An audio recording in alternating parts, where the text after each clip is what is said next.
In today's subscriber story, this babysitter who seemed to be normal at first turns evil incredibly quickly. I don't want to spoil anything, but it gets so bad that the police get involved. Enjoy the story. So this story happens when the subscriber who sent in the story was 12. And he also had a younger brother, and his younger brother was 10. And this was a Friday night, the night that this all went down, right? So he was old. Like, 12 is getting old, right? You can fend for yourself a little bit at least. But he was still not really at the point where his parents were 100% comfortable leaving him for the house and taking care of his little brother for, many hours at a time. Maybe in a year's time or even like 6 months' time, they would have considered it. But at this point, they were like, you know what?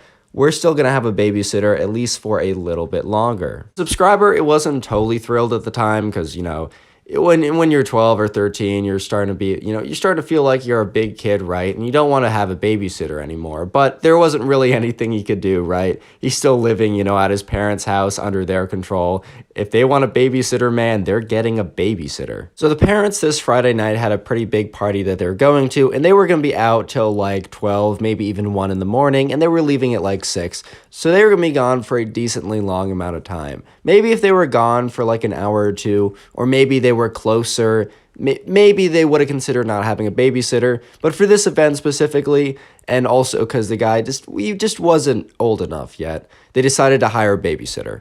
So the subscriber and his little brother are kind of just waiting around, and his parents are all ready to go. And, it's about like 10 minutes before they're going to go. They're getting all like, they're dressed, they're like getting the money ready to pay the babysitter in advance, right? All this good stuff. And they hear a ring at the door. So the little brother and the subscriber, they walk down and they see their mom talking to the babysitter. And she kind of seems like she's normal, whatever. No like immediate red flags.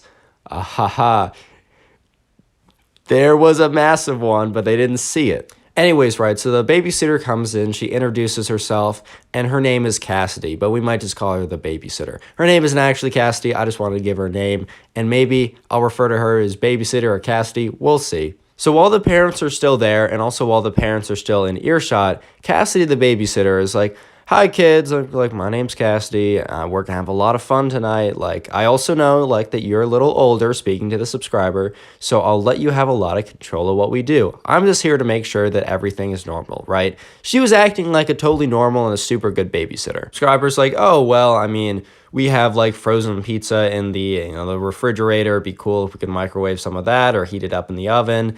And then there's a movie I really wanted to watch with my younger brother anyways. So if you wanted to just hang out with us while you're doing that, like we don't even mind if you're on your phone the entire time. Like that's totally cool." And she says, "Oh, thank you guys. Like, tonight sounds like it'll be pretty good."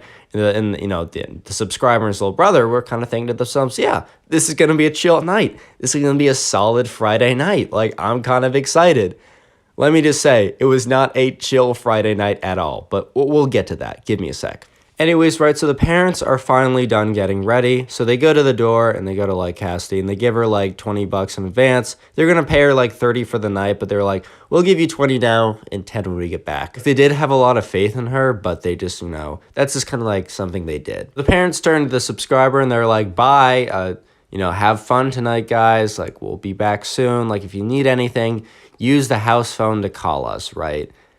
Unfortunately, these guys did not have their own cell phones because their parents were like not a fan of giving kids cell phones at that young of an age. And I didn't get a cell phone for a very long time, so I kind of agree. Anyways, right, so the door closes and the subscriber notices that the babysitter's kind of watching the parents like through the window and watching them like drive away instead of kind of like immediately, because like why would she care about that, right? But anyways, he didn't think much of it.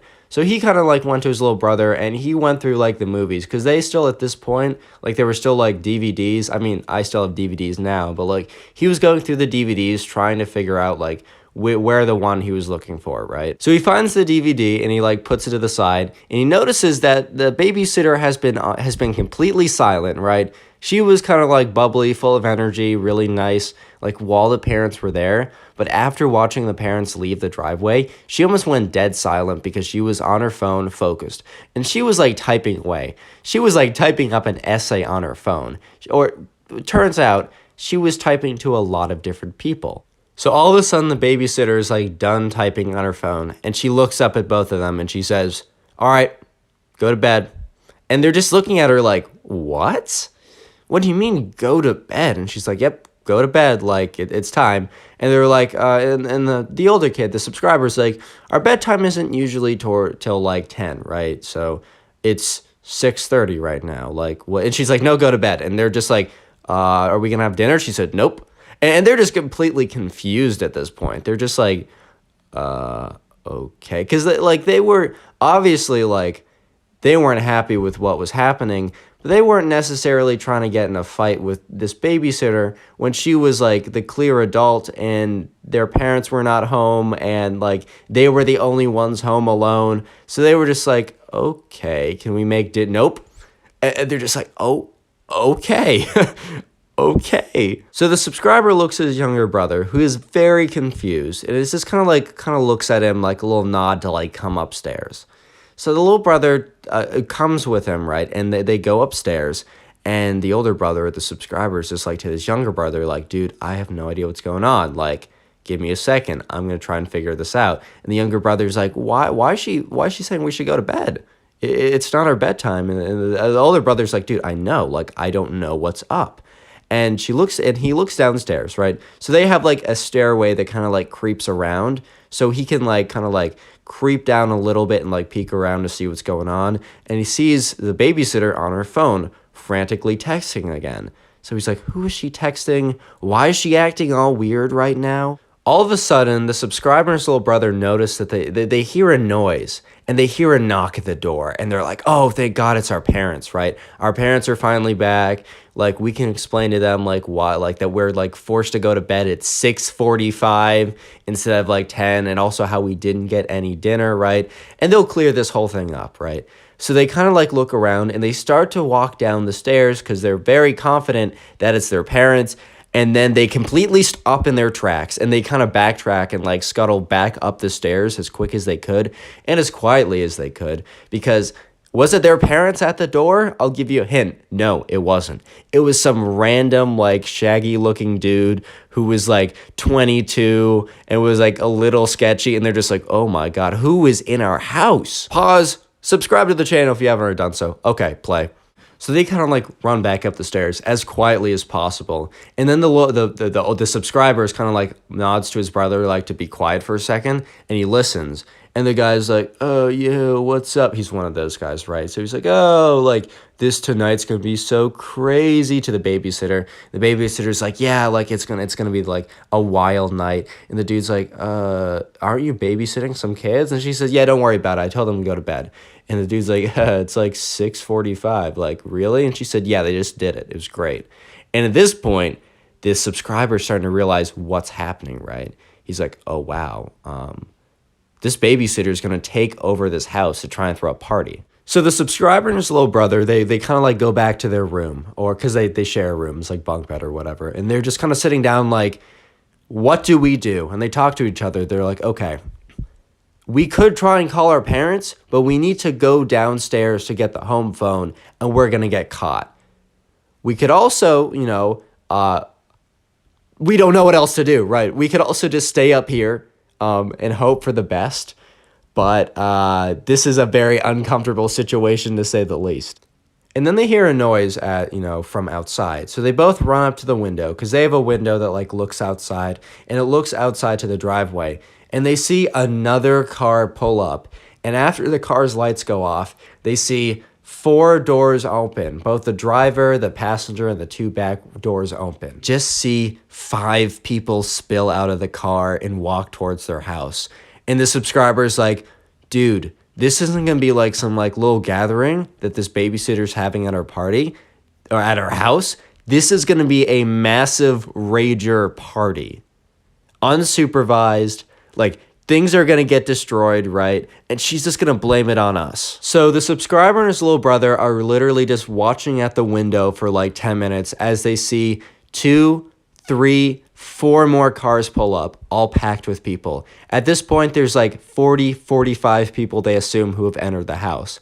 And they can hear it downstairs. You know, kind of like the ambiance of a party of, like, a bunch of people talking, but you can't really hear individual conversations. But it's just kind of like that buzz noise of, like, talking It was that very clearly. They could hear it downstairs. It was like a massive party was going on because a massive party was going on. Today's secret word is party. So if you made it this far into the video, I would like you to go in the comment section and comment party. I just want to see how many people made it this far into the video, as I appreciate the watch time. And 2, I will also heart as many of those comments as I can. So if you want to farm some hearts on the channel, comment heart party down below. And yeah, back to the story. So the subscriber's younger brother decided to kind of like sneak downstairs. They don't go all the way downstairs, but they go down the staircase, and they're able to look into like the living area place. And what they see is just so many people. And these people are not like, sometimes like parents will have parties and everyone's like all sophisticated and very like well kept together. No, this was like a degenerate like teenage party, right? It was like the lights were like down low. People were like yelling and screaming. They saw like some stuff knocked over and broken. They saw spills on the carpet already of like some drinks and stuff. It was just a bad time. Then all of a sudden they start hearing music, and they notice that the babysitter herself brought in this big speaker and started blasting music. Like, it was so loud. And obviously everyone at the party was like, yeah, whatever, right? And then like they just kind of creep back upstairs like, there's no way that people don't hear this. Like, our neighbors probably think my parents are having some stupid rager, right? And they just go back upstairs, and they just kind of feel defeated. They're like, we can't get downstairs because we're going to be caught and sent back up here. And maybe we'll have some more of a punishment because we don't know if this babysitter is capable of, right?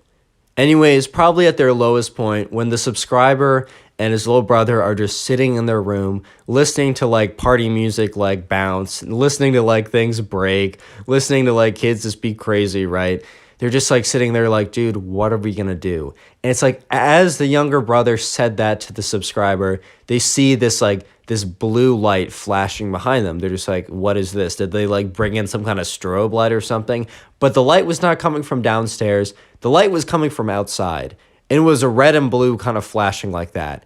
And then they realize, oh, that's a police car. Scramble to the window to see, the police car, and the police car pulls up into their driveway, and 2 officers get out of the car. So then they go as quickly as they can and as quietly as they can to the top of the stairs, and they look down, and then they look down at the door, and they hear a firm knock. And the babysitter is the one who goes to answer the door, as she assumes it's another one of her friends. She opens the door and is greeted by 2 officers.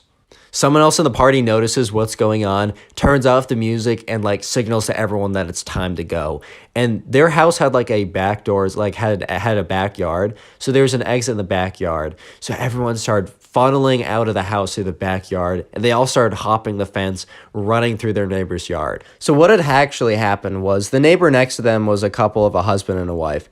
And the husband went to the party with the parents, but the wife wasn't feeling as good. But she knew that the parents were at this party. So when she started hearing all this loud noise and seeing all the cars in their neighbors, like in their friends' like parking lot, they were like, something's really up. And when they heard it keep going and getting louder and louder, they called a noise complaint. So the babysitter's at the front door. All of her friends have run from the house out the back door. And the 2 police officers are just looking at her like, all right, we're here. What's the explanation? What's the magical explanation that's going to get us to turn away and make this all good again, right? I hope you have one. However, another car pulled up into the driveway, right? And that was the car of the parents. Apparently, the neighbor had not only called a noise complaint, but had also called the parents about what happened. So they're back, and they're just like, officer, why are you here? Like, what's happening? Why are there so many cars in the front yard? And well, the babysitter had a lot of explaining to do. Subscribe if you haven't already done so. If you want to support the channel, watch another story. There's some on screen right now. Also, Storytime playlist, top link in the description. Today's subscriber story, the subscriber had a babysitter over and she caught him. I don't want to spoil it. Enjoy the story. So this all took place when the subscriber was 14 years old. And for most people, that's a little bit too old to have a babysitter. However, the subscriber recently broke one of his parents' rules. He didn't necessarily go into it too that much in detail, but basically, right, he was grounded, and he was grounded for a week. And the parents were going out that night, and they really just wanted to like make sure he didn't leave or go out and play with friends because, he was grounded. So they decided as part of the punishment, they would, hire a babysitter. And at first he was like pretty humiliated because, a babysitter, in his opinion, at 14, he was definitely old enough to take care of himself. If you had a babysitter at 14, there's like nothing like weird with that. The subscriber was just pretty mature for his age, and his parents knew he could definitely take care of himself. However, since he was still under like their punishment, they hired a babysitter as almost part of the punishment. It was like kind of like they knew he could take care of himself, but they were like, as part of the punishment, you're also getting a babysitter on top of that. So to say the least, he was not pleased. Parents were going out to some party or some event or something. They weren't going to be back till like, I don't know, 11, 12, 1, probably, he said late in the night, so we're going to say like 1 or something. And, the babysitter got there and, the subscriber was upstairs, but he kind of overheard, like he kind of like went to his door to listen to what his parents were telling the babysitter because he was kind of curious because he was like, okay, how are they going to explain why I need a babysitter, right? And the parents explained to the babysitter like, hey, our son's kind of old, but we grounded him recently and we just really want to make sure that he doesn't go out. So under no conditions can he A, go outside, B, have any friends over, and basically just A and B. He can't go outside. He can't have friends over. This is almost like a punishment. It's not just you making sure like he's okay. It's you making sure that he doesn't break any of the rules of the grounded of being grounded, right? Because he's still grounded for the next couple days. This was kind of unfortunate for the subscriber because he kind of planned to have a friend over if the babysitter wasn't told. Like, because he was kind of hoping his parents would just be like, hey, make sure he doesn't go outside and yeah, just watch over him and leave like without saying a lot. So then he could just have a friend over while his parents weren't there. And it would be kind of a nice break because he hasn't had a friend over in a while. But no, right? They specifically tell the babysitter, no, he also can't have anyone over. So he's like, yeah, I guess I'm just staying here the night again, which is kind of annoying. But then he thinks to himself, like, this whole being grounded thing is kind of annoying. He said to me in the DM saying that, like, what he got, he didn't specify, why he was grounded, but he said it was kind of, like, dumb and, like, it definitely didn't deserve the punishment that he got. And at the time, he was, like, really, really thought that the punishment didn't fit the crime, right? So he was like, you know what? This is a Friday night. I want to hang out with my friends, and I'm going to hang out with my friend. He's coming over tonight. And the subscriber's like, okay, how is this going to work?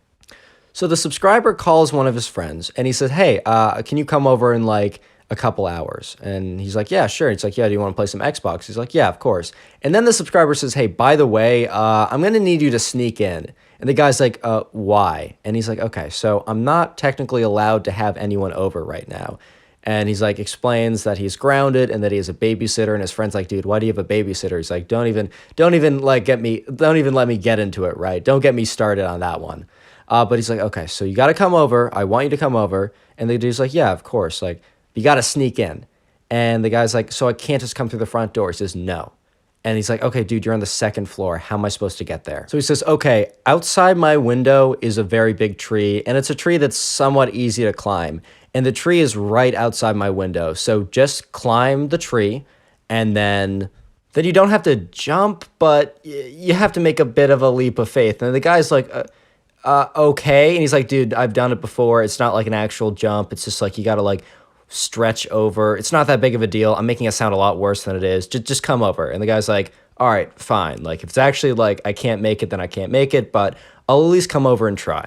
Pause. Subscribe if you like story videos. Thanks. Anyways, back to the story. Subscriber's just in his room and he has the Xbox with him. Thankfully, like for him, his parents, while grounding him, didn't take away his Xbox, which was a little like strange. Like he definitely expected the Xbox to be something to go. Because if he wasn't able to see his friends or able to go outside, like, okay, but he's able to stay inside playing video games, was like whatever, right? His parents allowed him. He was not complaining, to say the least. So he's kind of just chilling there, he's playing it on his Xbox, and he looks down at his phone, and he's kind of just waiting for, his friend to text him, because his friend was going to, like, send him a text, like, when he was, like, 5 minutes away and when he was, like, actually there. So he's just playing on his Xbox, and he gets a text 5 minutes away, right? So he's just chilling there, he's waiting, and then 5 minutes go by, and he's there. He sends a text saying, hey, I'm here. So the guy, like, pauses his game, and he goes out, and he just, like, looks outside. And he can see like at the very foot of the driveway, he sees the friend kind of like looking up and waving. And he like quickly sends him a text like, yo, the babysitter is inside. I don't know if she's looking out any windows. You can't be that obvious. You got to like really sneak in. Don't wave to me. He said that probably in fewer words and faster, but that was the gist of what he texted him, right? So the subscriber, like, or the friend, and let's just call him the friend, right? The friend looks down at his phone, is like, oh shoot, like, right. So he kind of like crouches together, and he kind of like sneaks behind. It's dark out at this point, so he's got a lot of cover by the dark, and he goes to the back of the tree. And the subscriber can't really see if he's successfully climbing or not because he's climbing on the back side of the tree as opposed to the front side, which obviously makes sense because he's not trying to be obvious, or at least trying to be out of sight as much as possible. So he hears rustling in the tree, and then he eventually sees, like, facing him, like, eye to eye, he sees that he meets eyes with his friend. So he's like, okay, good. All you got to do is just, like, make it to my room. And the friend looks, right? And he looks, and it's a 2-story drop, right? He's on the second floor, and he looks down. And all you really have to do is, like, reach over and kind of swing your weight properly to get into the room, because the subscriber ended up opening the window for him to come in, and the dude's like, all right, man, I'm trusting you. As the friend is about to like lunge over to enter into the window, he steps on part of the branch that's like smaller. It cracks and he loses his footing. And the subscriber's like, oh, no. And like all these branches kind of fall down. And he just like looks at the friend regains his balance. And the subscriber looks at him with like shush over, like the finger up to his mouth, like, shh, okay, like quiet. Like, and he hears like the babysitter like get up, and assumes that she looks out the window because like there's a kind of a big crash of like leaves and stuff. She probably want to see if there's like an animal in the front yard or whatever. And he's just like, chill there. And then he hears the babysitter go back to sit back down. He's like, okay, you can come over. So the friend kind of lunges over, leans in, and, you know, gets into the window. And he kind of tumbles in, which is like, it made a bit of a thud. But it like the babysitter didn't come up for some reason. So he was chill with that. So, you know, him and his friend, you know, the whole point of him being there was to play some rounds of Xbox together. So they're playing the game, and, you know, he's kind of always like, he's like, okay, you got to be kind of quiet. Like, if you lose, you can't, like, get that upset, right? You can't be that angry.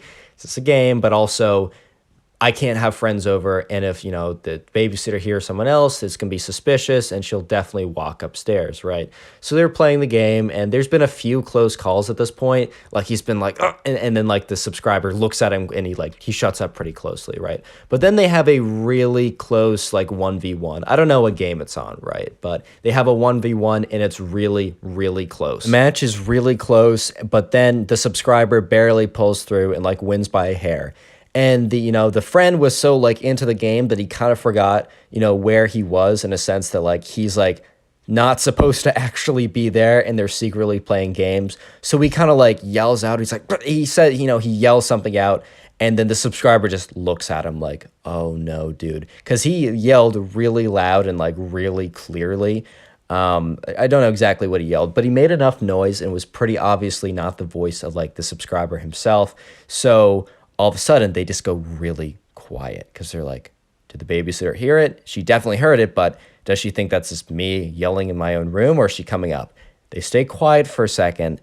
They listen, and it's about like 15 seconds, right? So they kind of feel like they're in the clear, and they're about to go back to play another round when they hear like bump, bump, bump, bump, steps up the stairs. So the subscriber starts to panic because he's like, this dude is in my room. I can't explain him if he's in my room, right? That's just like, there's no return. Bump, bump, bump, more coming up the stairs. And it's only one flight of stairs. So the guy's like, okay. The subscriber's like panicking, but he's also thinking as quickly as possible. He scans quickly around the room. He's like, okay, under the bed? No, because there like wasn't enough space because there's like a bunch of stuff up there and it couldn't be quick enough. Then he sees his closet. He points at the closet. He's like, fast.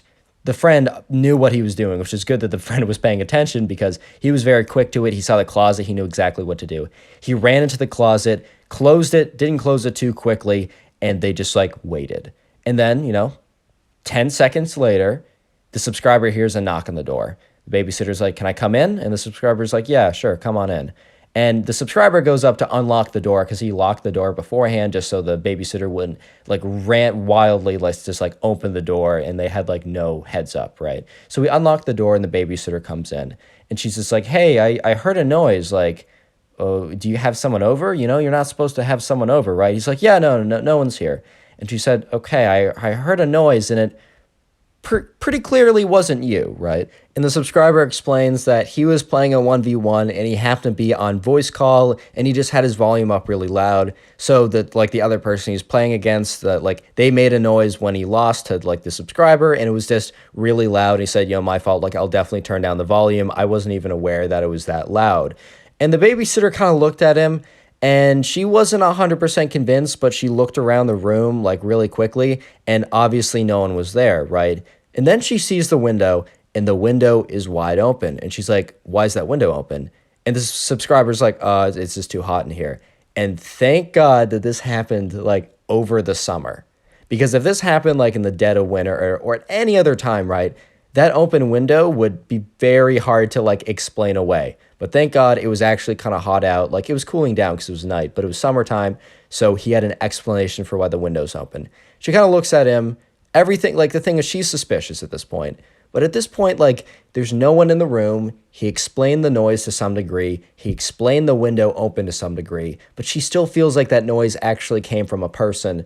So she kind of looked at him and said, all right, like, just stay out of trouble. Don't have people over. He's like, yeah, of course. So she goes back downstairs. Today's secret word is closet. So if you made it this far into the video, I'd like you to go down in the comment section and comment closet. I just like to see how many people actually made it this far into the video. And I will try and heart as many of those comments as I can find. So like if you want to like farm some hearts and get top commenter, just make sure to comment closet in the comment section. With that being said, back to the story. So the subscriber is just like hanging out for a second. He's giving it like a couple minutes and he receives a text and it's from his friend who's in the closet right now being like, yo, can I come out? And he says just 30 more seconds because they've been waiting for a couple minutes now. And then after a little while, he sends a text to his friends like, okay, you're clear. So the friend comes out. They decide to play a couple more games, but they're already kind of on edge because of the whole situation that just went down. So they run through some more games and then, they decide like, okay, we're probably good at this point. Like, he was kind of feeling a little off, the subscriber was feeling a little off, and they're like, okay, maybe you should just go home at this point. Like, it's like 12, like, my parents will be back soon anyways. Like, thanks for coming over, basically, but it's time to go. Because the exit wasn't going to be the easiest thing either, because, right, I mean, he had to get out of the, he had to come out the same way that he came in, right? He can't just go downstairs and exit through the front door. So he goes over to the window and it's open and he looks at the tree and he kind of like turns to his friend. He's like, that looks farther away than I imagined, right? Than I remembered. And the subscriber's like, no, it's like, if anything, it's it's easier to get out than to get back in. And the friend's like, okay, that's fair enough. And so the friend, he goes over, kind of leans out and gets onto the tree and makes his way down. And the subscriber's just kind of watching, just kind of a little nervous. And on the way down, he hits a false branch and like a bunch of like branches break. And he doesn't fall that far. He doesn't actually get hurt or anything, but enough branches break that it makes a decent noise. And the subscriber kind of like falls like 3 or 4 feet, right? And so, not the subscriber, the friend does. And the subscriber's looking outside like, oh, shoot, oh, shoot, oh, shoot, oh, shoot. And the friend is like, kind of like panicking a little bit. So then like the friend just kind of runs out of the yard. And the subscriber's like, okay, that was a really close call, but I think we're good. Turns out the babysitter happened to be in the kitchen making herself like a thing of tea or something. She was in the kitchen for some reason. And the kitchen is right above his bedroom. And there's a big window and the tree is in front of the kitchen window. So she was sitting there, heard a crash, saw someone fall out of the tree and run out. Subscriber's there. He hops onto some like solo games on his Xbox. And then he hears, thump, thump, thump, like steps up the stairs. And he's like, no way she knows. And sure enough, he hears a knock on the door and he's like, yeah, what's up? She's like, hey, can I come in? And he's like, yeah, yo, what's up? She's like, yeah, just let me in. He kind of knew by that tone that things were not going to be good. And she opens the door and she says, hey, like you can't have people over. And he's like, yeah, I didn't. She said, don't lie to me. He's like, I'm not lying to you. And she said, okay, why did I see someone fall out of the tree and run away from your room? And he just looks at her like, this no response. And she says, okay. Fortunately, when the parents come back, the babysitter explains what happens because, that's her job and everything. There's no reason for her to lie. And yeah, this kid gets grounded for 2 weeks, not like 2 weeks in total, like from add 1 week onto his last week, 2 weeks, like adding on to his already 1 week of being grounded. So that's unfortunate for him, but it is what it is. Subscribe, and after you've done that, go watch an old video. Easy way to do that is Storytime playlist. In today's story, the subscriber has probably one of the worst encounters with a babysitter of all time. Enjoy. Well, let's call this subscriber Ryan, right? So Ryan's a good kid, right?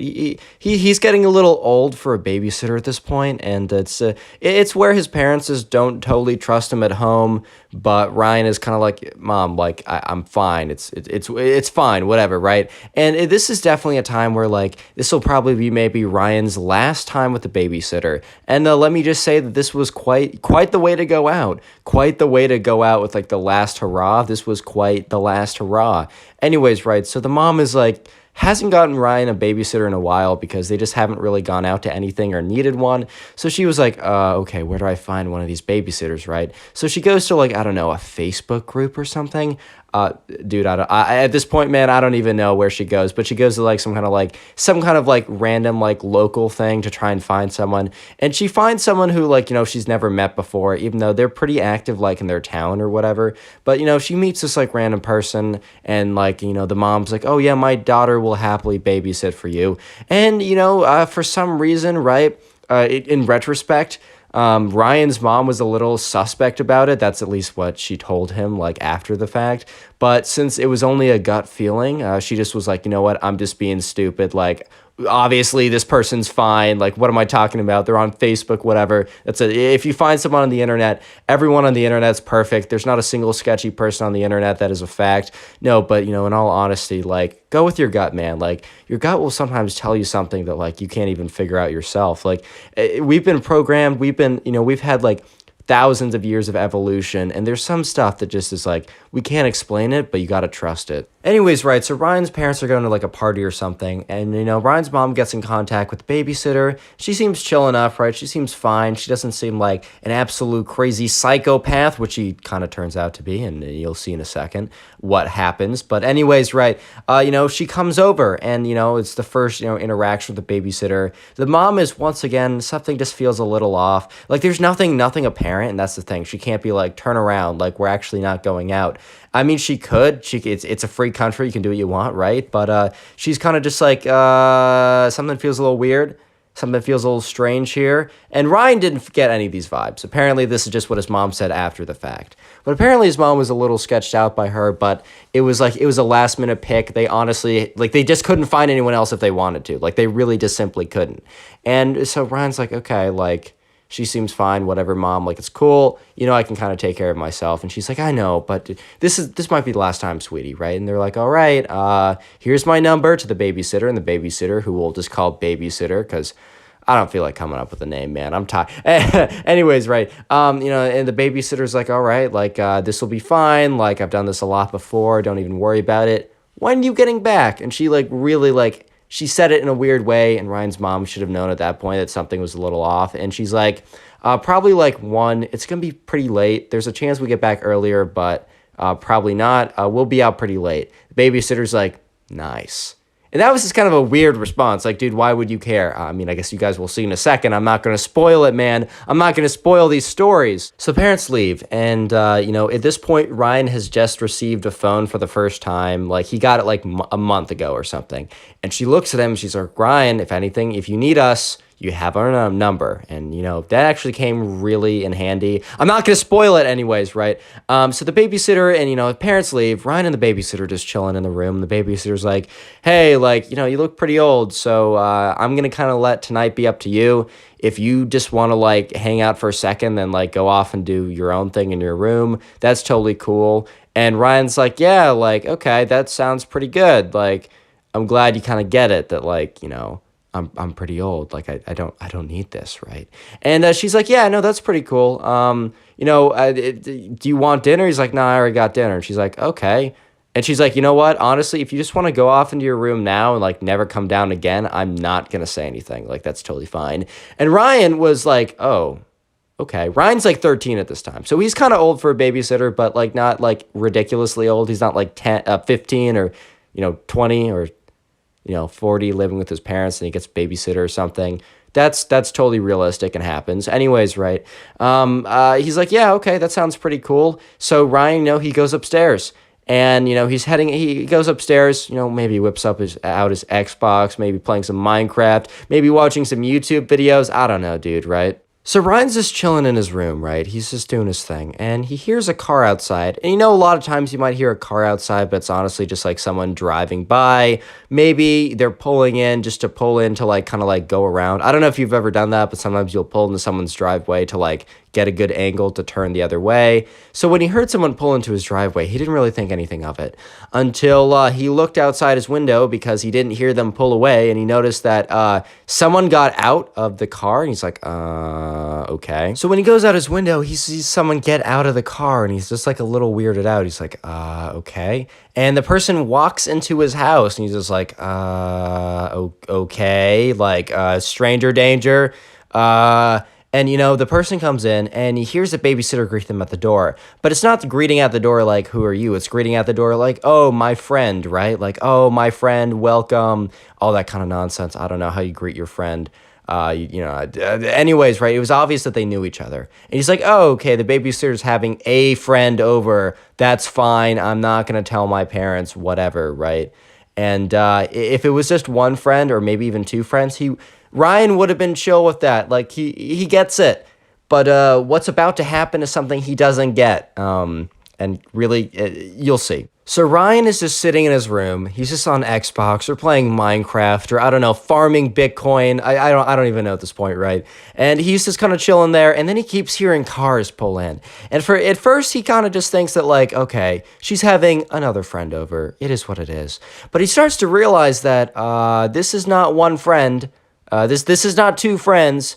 This is not even three friends. This is like an entire town driving into his driveway. This is like the entire population of the United States of America is entering his house and probably not just going to like be courteous and like, I don't know, have a nice civilized tea party or something. This is probably about to be a rager. And it's definitely not, approved by his parents. And I'm sure if his parents knew, like, that'd be bad.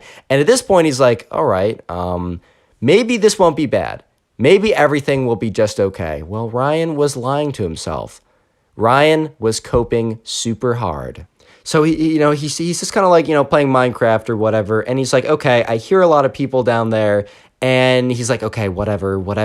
It's fine. He kept telling himself that, whatever, like, it's fine. And then he hears something shatter. He's like, oh boy. He's like, okay, I got to go down.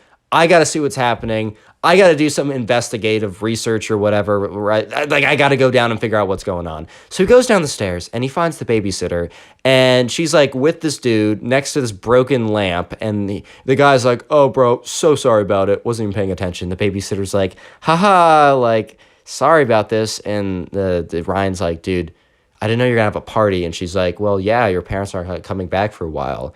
And he's like, can you maybe not have this? Like, I don't mind if you just go on your phone or watch TV or whatever. Because when you're a babysitter, it's easy GG claps for most of your stuff. If you have to babysit like a 3-year-old, that's unlucky. But like a lot of times, you send the kid to bed and then you just sit there and you farm money while watching TV or going on your phone. Like, oh my God, it's that easy. I know it's harder than that. Don't go off in the comment section. But he was like, dude, like, you can't just have a party here. And she kind of looks at him. And this is when he realized that this girl is like sketchy, bro. He's like, and she's like, what are you going to do about it?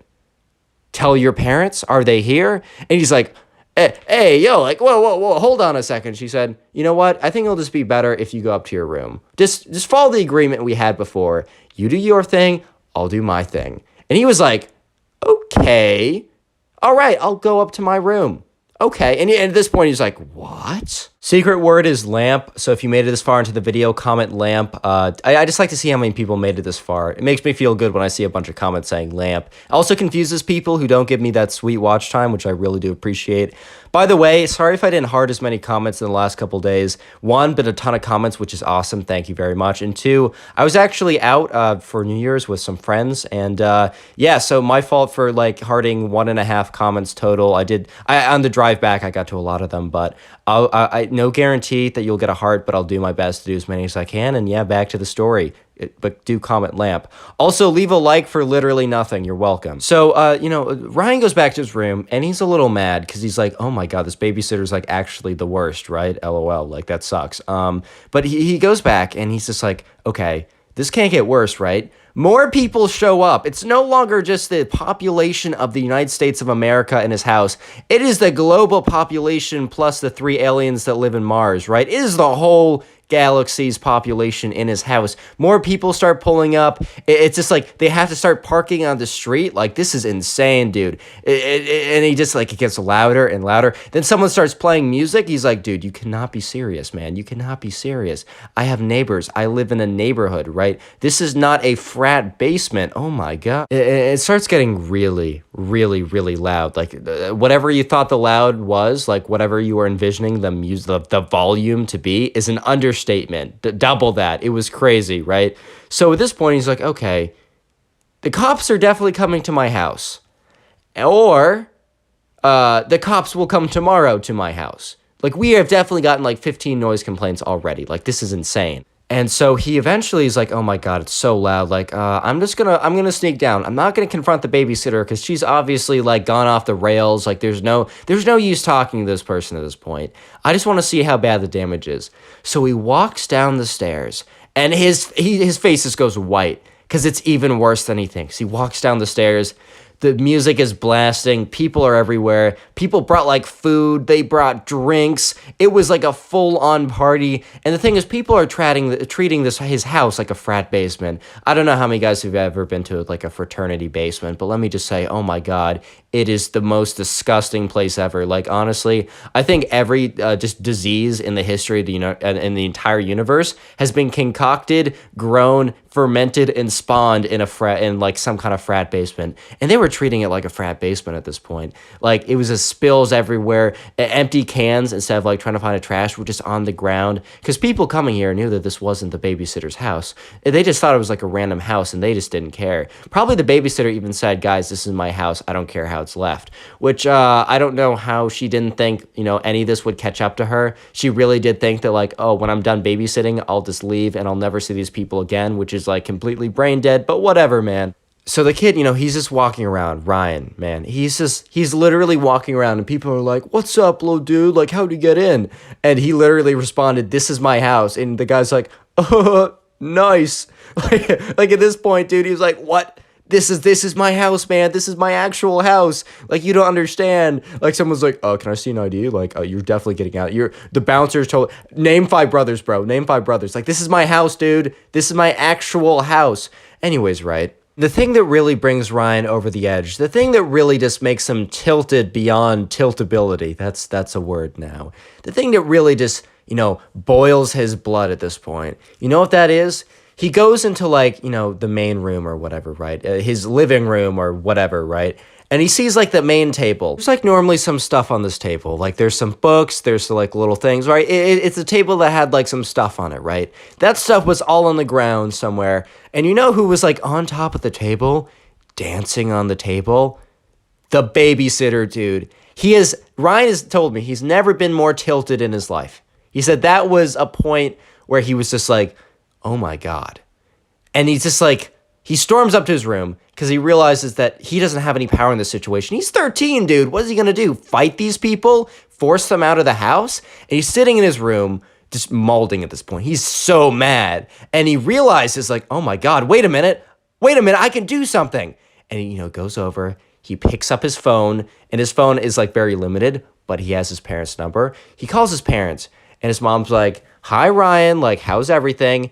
And he explains, okay, he doesn't take 10 minutes to explain what happened, like the story. He gives like a 30-second rundown. His mom is silent, and she's like, we'll be there in 10. So Ryan just like sits at his window, and he's kind of on his phone, whatever. He's maybe on Instagram or playing Flappy Bird or whatever you did back in the day. And he's sitting there just waiting for his parents to show up because this is gonna be a mess, but he's gonna love it because he's not in the wrong. And he's waiting there. And he sees his parents pull up, and they can't even pull up into their own driveway, dude. Like, there's no parking. So they park on the side of the road. And his mom is just like, his mom doesn't go in. His mom sits in the car, and his dad. And his dad, like Ryan's dad is a big guy. Ryan's dad is a little scary. Like, totally loves Ryan. They have a great relationship. But Ryan's dad's a little scary. And, Ryan just like goes up to his door, kind of like goes out, turns around the corner just to listen. And he hears the door slam open and he hears his dad yell, "Everybody out!" And you just hear people rush out. People are just rushing out at this point. And his dad is just screaming. He's like, "If any of you are still in here in the next 30 seconds, I'm going to pound you all in the face." And he was a big dude, right? Like, it wasn't like some small little guy like, "I'm going to fight you, man. I'm going to fight you." No, this was a big dude. And you know what Ryan's mom was doing the whole time? She was basically building a case, man. She had her phone out. She was filming everything. She was filming the people running out of the house. She was filming the cars. She eventually went in and filmed the whole house, right? And she sent it to the babysitter's mother over Facebook or whatever. And basically what ended up happening was, in return for not like calling the police on her daughter, the babysitter's mom basically forced the babysitter to like pay like, I think it was like $750 or like $1,000 for like damages. And that was probably about what it actually was. And also the babysitter was like apparently like grounded. I mean, to be fair, they had no idea if like this was actually enforced, but wasn't like allowed to like see friends for an entire year. Subscribe if you haven't already, and now go watch another story video. All right, bye. Today's story is about an extremely psycho babysitter and the crazy stuff she does. Also, it got so bad that, the police ended up getting involved, so yeah, it got pretty crazy. So with that being said, grab your popcorn, grab your microphone, grab your, your Xbox, your Bitcoin mining machine, and your coffee, and yeah, let's just jump right into it. Story, we're gonna call this guy Nick, right? So Nick, who sent in the story, he was, he was older, but he wasn't like old enough to be left alone at the house without a babysitter. Nick also had a younger brother. We're just going to call him, the brother, right? Nick's brother. It's just easier that way. So Nick and his brother, their parents, or Nick's parents, I'll just say. Nick's parents, they have something to do from like 7 to 1. So obviously they need to hire a babysitter. So anyways, right, the night kind of like rolls around and, Nick and his brother are upstairs, and then they hear a doorbell ring and they hear Nick's mom go like to Nick's dad, like, "Quickly, go do this." And then she like says, "Oh, I'll just go down and say hi." Nick's mom goes downstairs. It's like, "Oh, how's it going? Thank you so much for coming over."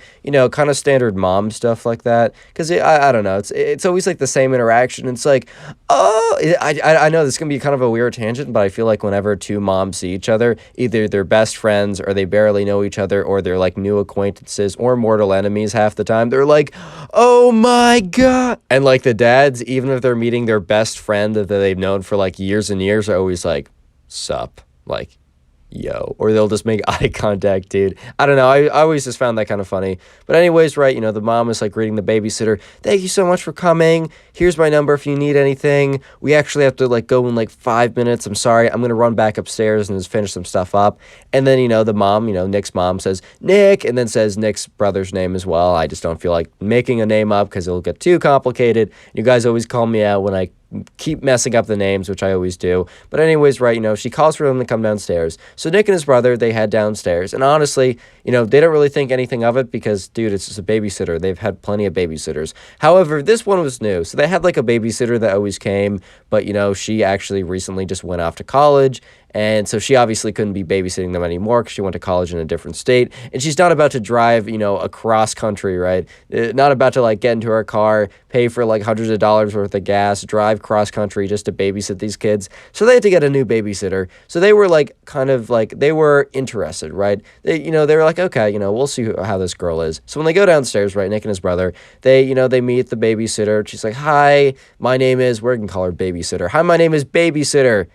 Imagine if your parent, imagine getting basically, here's the thing, getting a terrible name at birth is like getting spawn killed, bro. Like, you have no chance out of the bat. Like, imagine you were named Babysitter, or like Atomic Mass, or Log, or Italian Roast Dark Starbucks Coffee. I was just looking at that right in front of me. Stuff's pretty good. But anyways, right, so they go downstairs, and they're like, "Hey, how's it going?" And they meet the babysitter. Babysitter seems pretty chill enough. Anyways, right, so, the parents eventually leave and they say, "Oh, thank you so much for coming. Like, here's my number if you need anything.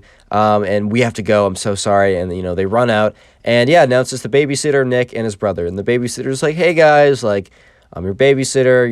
We're going to have a lot of fun tonight.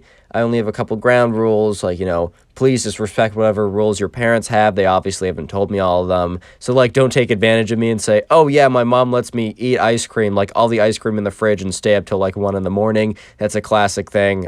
Like, just don't take advantage of me, guys. Second thing is just like, if I ask you to do something, please do it. I'm not unreasonable. If I ask for something, there's a good reason usually. So they're like, yeah, of course. Like, yeah, like, got you. Guy, got you, bro. No, they're like, yeah, it's chill. It's fine. Like, I got you. And so anyways, right, the babysitter makes a dinner. And don't worry, this dinner is normal, unlike the other dinners that past babysitters and Storytimes have done, especially the nasty babysitter. Part 1 and Part 2. That was a doozy, bro. That was a struggle to even tell. If you're thinking it's hard to watch those videos, it was hard to tell those videos. Anyways, right, so, it's a very normal night. And after dinner, right, they go up, watch a little bit of TV. And then around, like, 8:30, the babysitter's, all right, guys, like, you don't have to go to bed, but I'd really like if you guys went up, got ready for bed, and we're just chilling in your rooms. And, I'm not going to come in and check to make sure you're asleep, so you can really do what you want, but just be in your beds, just be, behaved or whatever. And that was a little bit strange because, like, their bedtime was 9:30, it was 8:30, so it was like an hour before. And the little brother was about to say something, but Nick was like, kind of looked at him like, no, don't worry about it. Because, like, the deal actually wasn't too bad for them because they were able to go back to their rooms and they could probably stay up all night, like, if they really wanted to. The babysitter said that she wasn't going to care or check. So they're like, okay, sure. However, though, Nick was a little suspicious because that was kind of weird. Like, why would the babysitter tell us to go to bed early, but then also say she doesn't care what we do and we don't actually have to go to bed? Basically, as long as we're out of her hair is what she's trying to say. And then Nick was like, okay, sure. So Nick and the brother go upstairs, they brush their teeth, and they're just like, they're playing some Minecraft together, right? They're just playing Minecraft together, and then they hear a car pull up, and they're like, oh, wow, our parents are back already? Like, why would they buy a babysitter if they're just gone for a couple hours? So Nick's little brother runs up to the window, and he looks out, and he's looking at not the parking lot, but the driveway, and there's a car pulled up into the driveway, and people get out of it, but it's not their parents' car. And those aren't the parents getting out of the car. It's a random guy and 2 other guys. And at first, like, Nick's little brother's like, oh my God, are we getting robbed? So, Nick is, like, at first, like, pretty concerned that, their house is about to be robbed or something, bro. Like, they're about to be jumped. No, but, like, anyways, so he's about to go downstairs and, like, inform the babysitter, like, dude, there's people coming in the house. What do we do? And, Nick goes, like, motions to his little brother, like, stay here. Like, chill. Like, stay up here.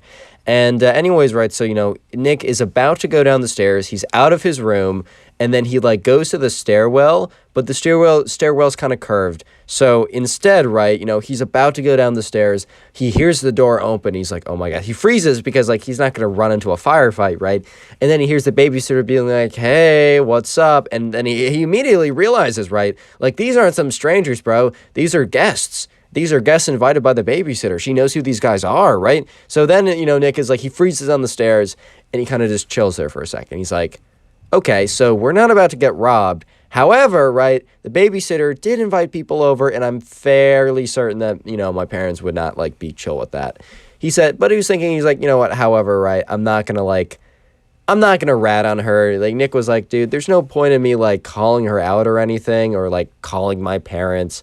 Like, it just, I don't know, it just doesn't make sense. So he goes back up, and Nick's little brother's like, are there robbers in the house? Do I need to hide? Do I need to jump out of the window? Like, oh my God. And Nick's like, dude, don't worry. Like, these guys, like, know the babysitter. She's probably not supposed to be having people over, but, like, whatever. Let's just stay up here. Let's just chill. We'll let them do whatever. Like, it's fine. So anyways, right, they're just playing some Xbox, chilling, having a good time. And the thing is what happened, right, the babysitter invited these people over, and, apparently one was, like, a boyfriend or whatever. I'm not 100% sure how Nick, the subscriber, knew that, but I'm just going to take it at face value. Apparently one was the boyfriend, and 2 were just, like, mutual friends of all 3 of them. But what ended up happening, right, was Nick and his little brother were just there, chilling, playing some Minecraft, right, playing some Bed Wars duels or whatever. I don't even care, right, they're just playing some Minecraft, they're chilling, they're having a good time, they're having a good night, man. But anyways, right, they're just chilling, and then they hear a crash, and then they hear 2 guys yelling, and they're like, oh no, dude. So Nick says, hey, like, chill, like, stay here. And Nick's little brother's like, bro, I want to see you too. He's like, dude, I don't know how safe it is. Like, I'm going to be back in 1 second. I just want to like see what's going on. So what Nick does is he goes to the stairs and he kind of like slowly creeps down the stairs, right? And he turns and he kind of like turns at an angle where he can see what's going on kind of, but he can't be seen. And what happens, right, is that there's the two guys, right? Not the boyfriend of the babysitter who also came over, but the two mutual friends, right? They were in the kitchen. And they were yelling at each other. Like, they were legitimately about to get into a fight. And all of a sudden, right, they start throwing stuff at each other. Like, they legitimately start, like, picking up kitchen appliances, picking up stuff on the counters, picking up, like, you know, those, like, bread roller things. Like, one of those, dude. Like, they just start chucking that stuff at each other. And obviously, the babysitter's like, oh, my God. Like, this cannot be happening. So the babysitter and the boyfriend, you know, they get up from their couch. They get up from their seat. At this point, right, Nick is just, like, on the stairwell. It's like turned around. He's like completely hiding right now, but he's watching the whole thing go down.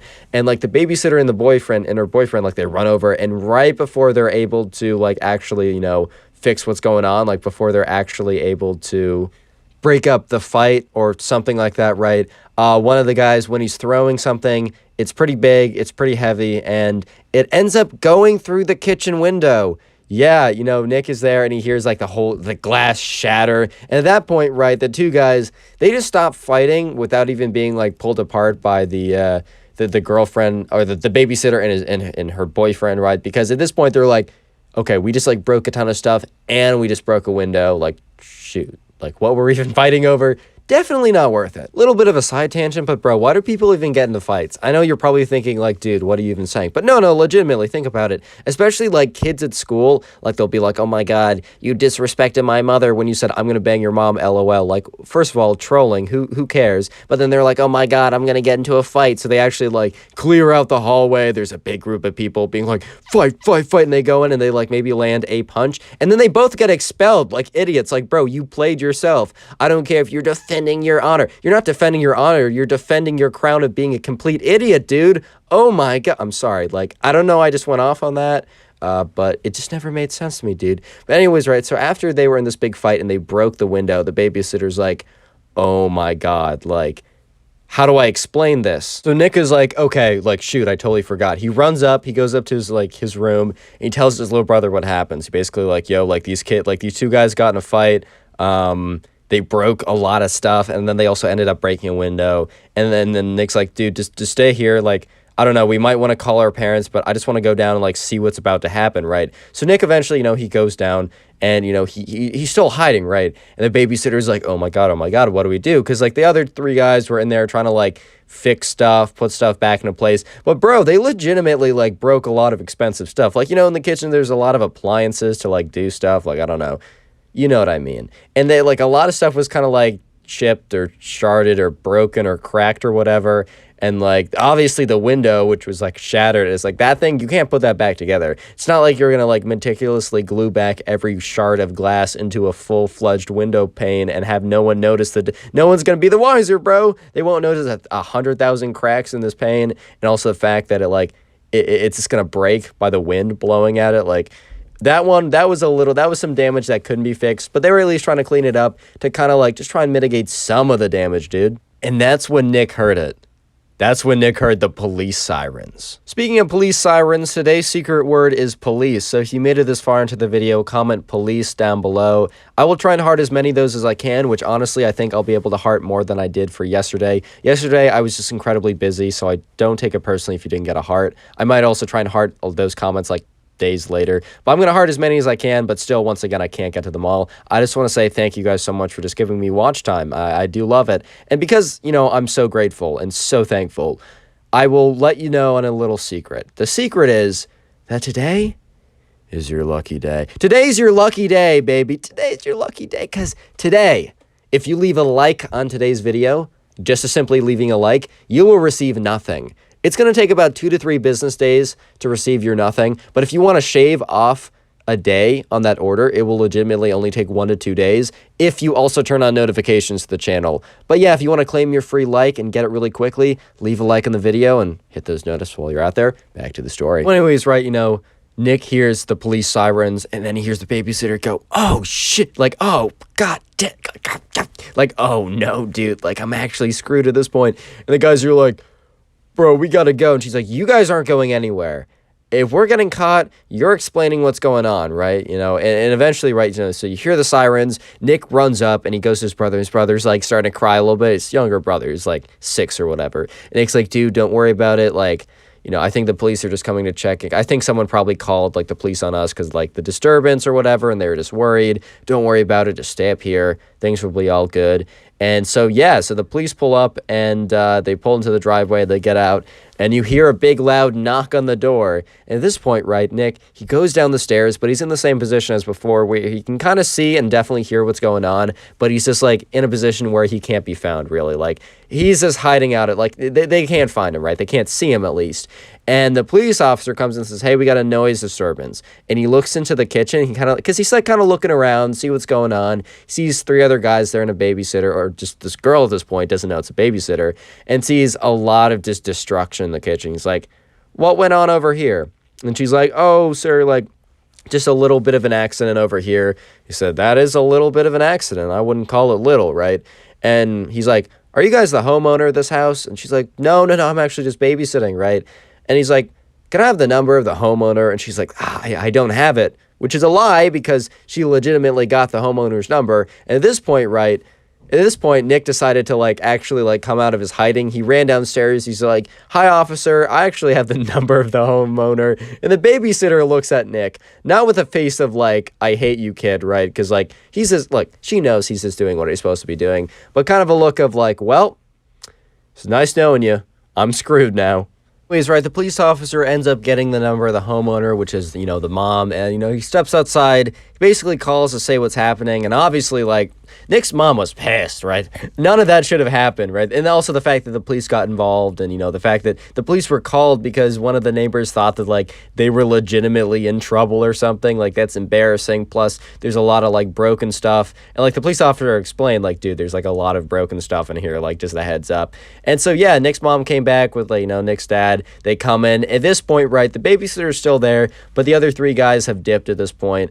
And, the police officer's like, hey, like, the police officer stays just like at the scene of the crime or whatever, and he let the other guys go, but got their contact information just in case like there's actual like case filed or something like that. And the mom gets in there, and the mom has no filter. She's not, I mean, okay, she's like cussing out the babysitter, bro. She's mad. She's chewing her out, bro. Like, she is mad. She's yelling at, like, you're supposed to babysit my kids. Instead, you bring in these, like, crazy hooligans that fight with each other and destroy my house. My kids could have gotten in the midst of this. You weren't even paying attention. Yeah, et cetera, right? And the babysitter's, like, kind of in tears, like, oh, my God, like, I'm so sorry. I didn't expect this to happen, man. Oh, my God, dude, my actions have consequences? Oh, my God. Like, don't get it twisted. I've messed up a lot in the past, but I'm kind of a guy who's definitely like accept that like I'm in the wrong, and like if I mess up, it's on me. But bro, there's so many people that are like, oh my God, dude, why do my actions have consequences? That is my favorite line from The Simpsons, when Homer's like, oh, why do my actions have consequences? Bro, it's so accurate too. Anyways, right, so the babysitter, she's in pretty big trouble. So what ends up happening, right, is, Nick's mom, Nick's mom and Nick's dad come back, and they basically relieve the babysitter of duty for the night. It's only like 11 or something at this point. And basically what happens is Nick's mom contacts the mom of the babysitter because, it was pretty easy to find her on Facebook, whatever. Told her what happened, right? The mom, like, wrote back, like, oh, my God, I'm so sorry. She's grounded. I took her keys away, whatever. And also, Nick's dad went around and kind of tallied up how much damage was done. And Nick's mom sent over to the babysitter, like, hey, I don't know how you want to split it up with the 3 other guys that were over here. Like, I don't know if you just want to make the 2 guys, who were fighting, like, pay for it. But here's a $1,500 bill. Like, we were being generous with you guys and rounded down on a lot of stuff. But this is a minimum of the damages it's going to cost for us to fix it. Like, and if you don't want to pay this, we will legitimately take you to court. Not trying to go there. So we're just trying to do this without having to do all the legal stuff, which would be, trust me, much more expensive for both of us. So yeah, the 2 guys who got into a fight ended up, paying, money to the babysitter, who paid money to Nick's mom. And Nick, next time, needed a babysitter, Nick's mom, he got a different babysitter. Believe it or not, shocker. Oh my God, that's crazy. Subscribe if you haven't already. Now go watch another video. There's some on screen. Click it. Click it or I'll Another cry. day, another babysitter story time. You guys seem to enjoy them and you keep on submitting them to my Instagram, so I'm going to keep telling them. So yeah, sit back, relax, grab something to eat, grab something to drink, and let's get right into it. Anyways, right, the subscriber who sent in today's story, we're going to call this guy Alex. And Alex submitted this story via Instagram. It's in the description. But the name Alex is actually from the comment section. If you guys don't know, every single day I choose my names for the protagonist and antagonist and all that from the comment section. So if you want to nominate your name or your friend's name or whatever, leave in the comment section down below. And anyways, right, so Alex, he was about like 8 years old when this happened. And anyways, right, you know, Alex is like much older now. He's like 14 or something. But back when Alex was 8, you know, his mom didn't want to leave him in the house alone. Obviously, right? That just, you know, he was too young to be, you know, to take care of. And he also had a younger brother who was 5. And we're just going to call Alex's younger brother the younger brother, right? Or Alex's brother, just because I don't want to have too many names and mess things up too quickly, because I'm pretty good at that, as you guys know, and always seem to point out. But anyways, right, so, you know, Alex's parents are going out to this party, and it's probably going to last till about, like, midnight, and they come back around then. But they definitely needed to get a babysitter. And the babysitter that they always got, you know, the one that was kind of like the consistent one that Alex and his, you know, younger brother knew really well, she was out. She was just, like, doing something, and she just honestly couldn't be there. So all of a sudden, Alex's mom needed to find a quick fix or find a babysitter really quickly. So she goes on Facebook, goes into like the neighboring, you know, or her town's like parent group or whatever on Facebook and says, hey, or do any of your, you know, teenage kids want to babysit? Like, I'll pay X amount per hour. I need it pretty quickly though, where our babysitter didn't flake on us, but like isn't available. And within like a couple hours, one of this moms comes back and says, yes, my daughter Elizabeth will be totally like, yeah, she would love to babysit. And yeah, so that's the name of the babysitter, Elizabeth. And anyway, so the mom of Steve. Wait, that's not his name. The mom of Alex, bro. Sorry, I have a list of names and I mix them up again. The mom of Alex, right? The mom of Alex is like, great, perfect, thank you so much. Can she be here in like 6 hours or whatever? And the mom was like, yeah, Elizabeth will be there then. So anyways, parents get ready and 6 hours go by. And Alex and his younger brother just kind of like, I don't know, playing some game or something. Maybe they're playing like Minecraft, dude. I don't even know what they're playing, right? But they're both playing some game. And eventually, right, they hear the doorbell ring and they assume it's the babysitter. And, you know, Alex's mom goes down. So thank you guys so much for thank you so much for coming. I really do appreciate you coming, especially on such short notice. Like, these kids are really well behaved. It's going to be a really easy job and I'll pay you pretty decently. And, you know, Elizabeth is like, oh, it's no problem at all. I wasn't really thinking of I didn't have any plans tonight. And it's always fun babysitting. And it's, you know, it's good to get to know someone. And like, yeah, I think tonight will go down very smoothly. Spoiler, it did not. Anyways, right? Anyways, Alex and his younger brother, they go downstairs, they meet the babysitter, and the babysitter's like, hey, what's up, guys? Like, my name is Elizabeth. I'll be your babysitter for tonight. You know, I think we'll have a pretty good time. It's nice to meet you. And, you know, Alex's younger brother, the polite little kids, like, they're doing good. They're like, hey, nice to meet you. My name's Alex. This is my younger brother. Like, yeah, it's like good to meet you or whatever. And the parents are like, all right, guys, well, we're going to head off to our party or whatever. And they didn't say or whatever, but they're like, we're going to head off to our party, behave, you know, call us if you need anything. You use the home phone, because at this point they didn't have phones. They were only like, they were pretty young. They were 8 and 5. Yeah, they didn't have phones. Dude, I didn't get a phone until I was like 16 or something, maybe 15. I kind of forgot. But anyways, right, yeah, so, you know, they got, you know, the parents left, and it was just them and the babysitter, and, you know, it seemed pretty chill at first. Babysitter, you know, made them some food. You know, after they had dinner together, they went upstairs to watch some TV, and around 8 o'clock, like, it was kind of, they were getting tired. They're kind of, like, wrapping things up, and the babysitter's like, all right, guys, when's your bedtime? And, you know, Alex could have very easily lied and said, oh, 10 o'clock, but they knew it was 8:30, and Alex was like, you know what, I'm kind of tired anyways.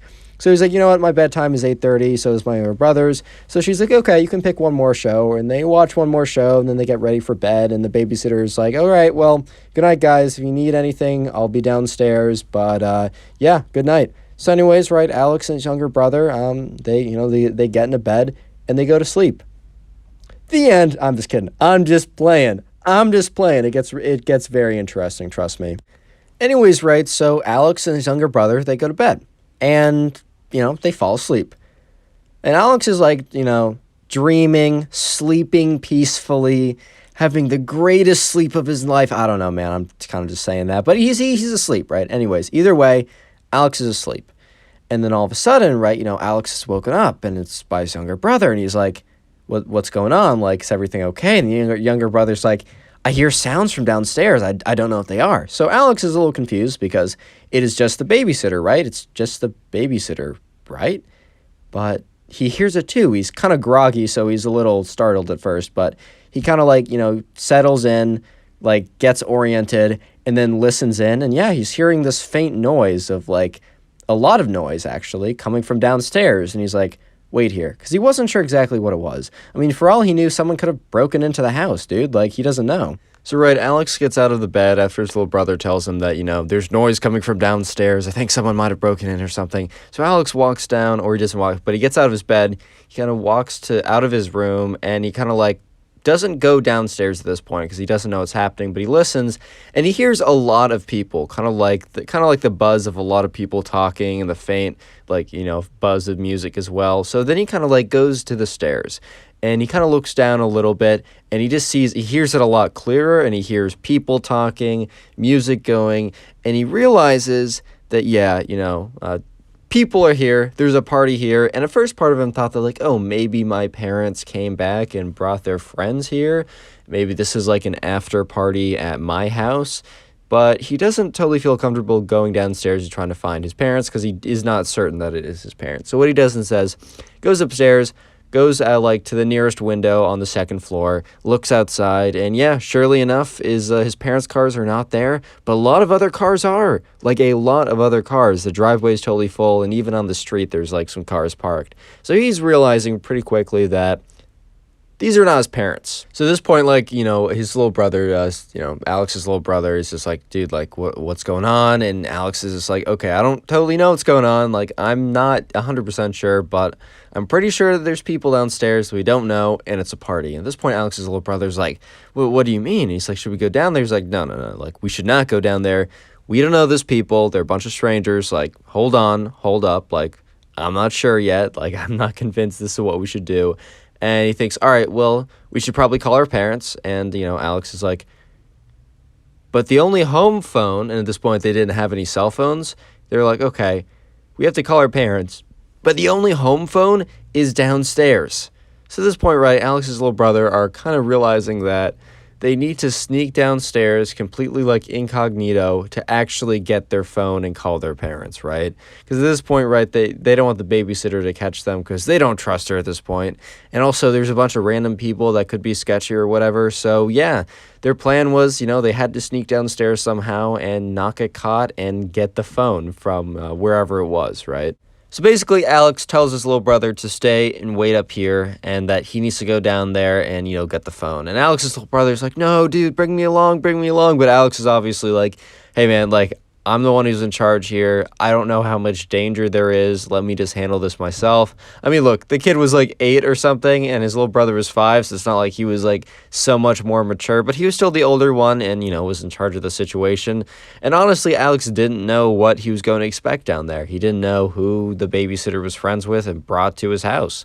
So anyways, right, Alex, prepares to go downstairs, and he thinks to himself, okay, the phone is in the room next to the kitchen. And if I go downstairs, right, I need to be very quiet and sneak to, like, the nearest room and, like, that no one is at. So basically, right, Alex decides to kind of, like, slowly walk down the stairs.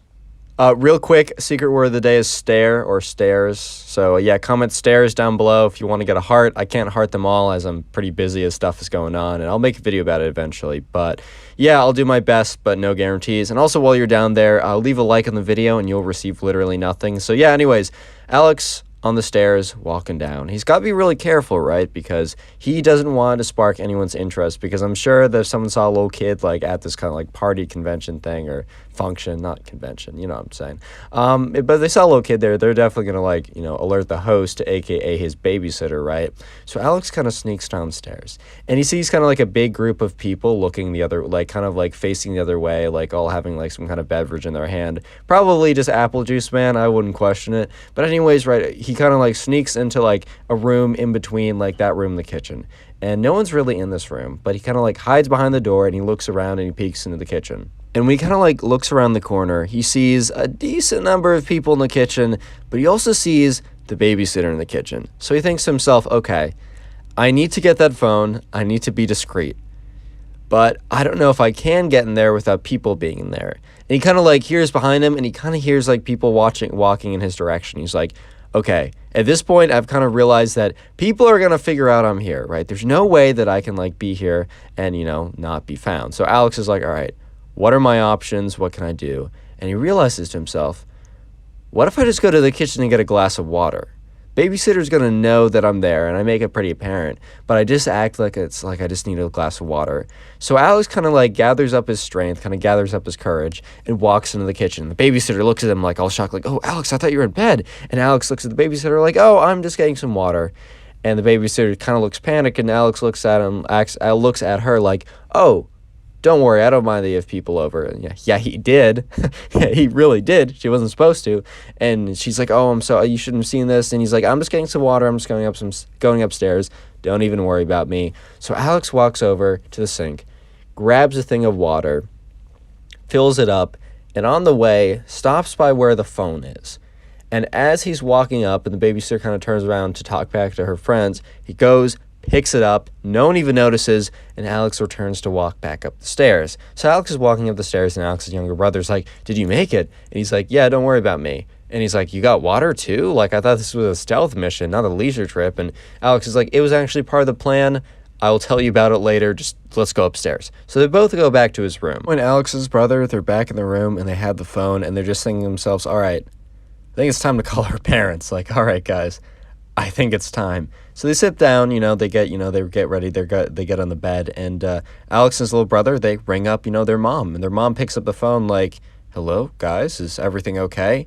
Actually, no, at first she's like, hello, and then they speak, because at first I think she thinks it's like the babysitter calling, and she's a little confused why she wouldn't call on her own personal cell, but, when Alex says, hi, Mom, Alex's mom's like, oh, like, Alex, why are you calling? It's past your bedtime, like, is everything okay? And he's like, well, I'm okay, and, says the name of the little brother that I never gave a name to, but my little brother's okay, obviously says his name or whatever. He says, but I just think there's something you might want to know. And Alex and his little brother go on to explain that, they went to bed early, and after a pretty good night with the babysitter, right, that, Alex's little brother said that, he couldn't really fall asleep, and he was hearing people downstairs and was a little concerned, so he woke up Alex. And Alex said, yeah, I just kind of like woke up and heard a lot of noise and went downstairs and saw that a lot of people were here, and I'm pretty sure that, the babysitter was there too, and it's pretty loud, and there's a lot of people here, and I'm not sure if you okayed the babysitter having people over. And Alex's mom was like, no, I did not okay the babysitter having people over. You two, stay upstairs. Thank you for calling me. I do appreciate it, Alex. But if you and your little brother could stay upstairs, just maybe lock your room, because, at this point, Alex's mom was like, I have no idea who these, like, weirdos are at my house. Like, it's a bunch of random people. She's like, stay in your room, just lock it. If you hear anything, just stay there, and we'll come up when everything's okay. At this point, Alex is like, all right, bet. So Alex's little brother, they hop on some Minecraft because they're like, we get to stay up late, let's go. Yeah, but anyways, right, Alex and his little brother, they're playing Minecraft, they're chilling there, when they hear a car pull up outside, and they were kind of thinking at first that, like, oh, it's either my parents or maybe someone else is pulling up to the party, maybe someone is leaving, and yeah, so Alex gets up from his game, and he's like, oh, yep, that's Mom, and Alex's little brother's like, this is about to be this is about to be interesting, because they're just sitting there, and they both, like, turn off the game, they're like, okay, let's actually listen, I'm kind of curious, and they hear, like, a lot of noise and, music and people talking, and then they hear a door open, and they hear some yelling. And Alex can already tell that, yeah, that's our mom. That's our mom yelling right now. And they hear the music turn off. They hear, like, people's voices kind of, like, go down a little bit, except for one voice, and that voice is obviously Alex's mom. And they hear the door open, and then they go outside, and they look, and they see all these, like, cars start to pull out of the driveway. And Alex's little brother watches every single car starts to leave the driveway until only 2 cars remain. The first one being, actually 3 cars, because, like, his mom and his dad both had separate cars, but his dad's car stayed there. But his dad and his mom left in his mom's car, and they basically stayed until they saw every car besides his parents and the babysitter's car leave. And then they went up to the door, and they actually opened the door and went outside so they could listen really clearly. And they just Alex has heard his mom completely chewing out the babysitter, like, how could you have people over? You're supposed to babysit my son or my kids, because there's brother too, sorry. But you're supposed to babysit my kids, right? You had a bunch of strangers over to my house. Like, one of them could have, like, brought a weapon or something. One of them could have, like, broken stuff or hurt my kids. Like, I'm not paying you tonight, and I'm telling your mother about this. All on and on and on and on. The babysitter was obviously very sad, and kind of, or not sad, but she's very sorry. And it sounded like she was, like, kind of, like, on the verge of tears or whatever. But it was kind of hard to tell since, you know, they were not down there. And yeah, eventually they hear the door open, the babysitter leaves, and the mom starts walking upstairs. So obviously Alex's little brother, they run back into the room, they close the door, and they just pretend like they were sitting on the bed. And Alex's mom comes in and says, "Hey kids, is everything okay? Like, are you guys safe? Did anything happen?" They're like, no, everything was good. And she was like, how did you get the house phone? And Alex was like, oh, I went down, I heard something, so I went downstairs and just to get the phone. And yeah. And Alex's mom was like, all right, I appreciate you getting me, but if that happens again, just, it's okay to wait it out. Like, I don't want you to go down there and potentially get yourself in a dangerous situation. And Alex is like, you know, it's okay. Like, everything was good. And Alex's mom was like, yeah, all right, kids, go sleep. We'll talk about this tomorrow. Yeah, and if you're getting it in the future, you'll be getting a different babysitter, or hopefully your standard babysitter who couldn't make it this time. They're just like, yeah, agreed. Subscribe if you haven't already done so, and now go watch another video. There's some on screen right now and some in the recommended. Click it or I'll cry. Today we got a story time from a subscriber about a babysitter that did something not okay at all, bro. You already know how it is. Leave a like in the video to claim your free nothing, and let's just jump right into it. So we're going to call the subscriber Timmy. I got that from the comment sections. Anyways, one day, right, you know, Timmy was about 11, about 12, whatever. His parents were going out. They needed a babysitter, so sure enough, they called up a babysitter, and this was a new one, not one that they normally had, right? So it was kind of a bit of a gamble, but they found her on Facebook, and it was like a mom who lived in the neighborhood. So everyone was like, all right, yeah, no, she sounds fine. Anyways, right, she gets there, says goodbye to the parents. Mom gives, you know, the number to, you know, the babysitter just in case anything happens. Standard deal as always. Anyways, right, the night seems pretty chill. I mean, you know, Timmy says that the babysitter was like, I mean, they were vibing. They're having a pretty good time. Like, she came over. She cooked a decent enough meal. Like, she isn't out there cooking up some, like, cardboard and eggs or anything like that. Like, it's fine. It's fine. We're looking good. Anyways, right, you know, the night was seeming pretty normal, pretty chill. They were, like, watching TV for a little bit. But sure enough, it was, like, 9:30, and that's when the subscriber had to go to bed back in the day. So the babysitter said, hey, it's 9:30. Like, you know, you should probably go brush your teeth and go to bed. And the subscriber did. And honestly, like, most nights, if this was just some normal day, the story would have ended here. But you already saw the title. This is not a normal day. This is not a normal story. And sure enough, right, as soon as the subscriber goes to bed, things start to go downhill. That's all I'm going to say. Anyways, right, so the subscriber, he goes to bed, and he crawls into bed, but he just can't fall asleep, man. I mean, I know I've definitely had those nights.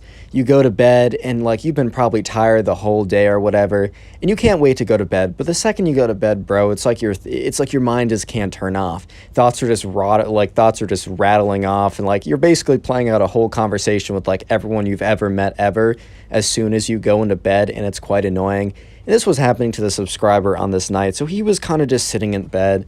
He just couldn't fall asleep, right? And that's when he heard a car door slam outside.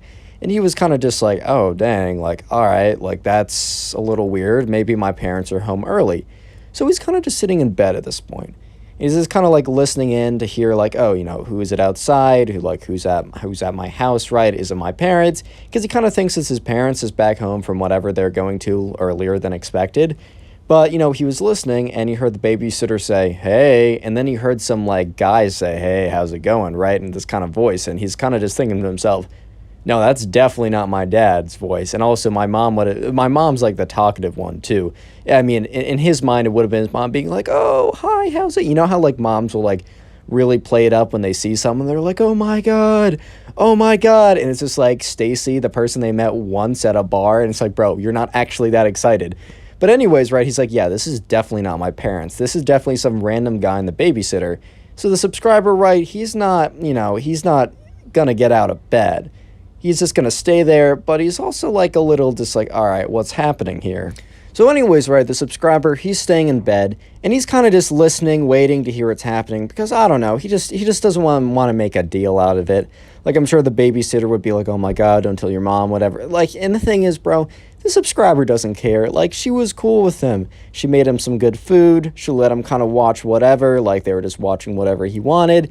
And, I mean, whatever. Like, she has some guy over. Yeah, maybe that's not exactly what his parents wanted her to do. But, like, whatever. She was a good babysitter. He's not trying to experiment with others and get, like, wacky ones or anything. So he thinks he's kind of just chilling, and he honestly tries to go to bed, which he fails to do, right? Because we wouldn't know the rest of the story, which just gets crazier after this point if he went to bed. So it's kind of a good deal for me and you, I guess. But anyways, right, he's sitting in bed, and the thing is, right, his bedroom is right next to kind of the TV living room type area. And, you know, the babysitter is eventually she walks up the stairs with her, most likely her boyfriend, right?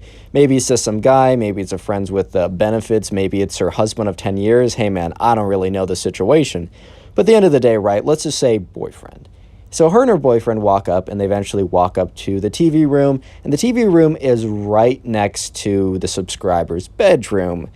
And the walls are very thin.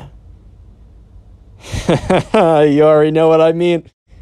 Yeah, but anyways, at first, he starts hearing them talk, and even though this guy is like 12 at the time, this happened like, I don't know, 2 years ago or something, he was even getting annoyed with them. Like, they were kind of, oh man, like, look, if you're in a relationship, bro, please don't do this.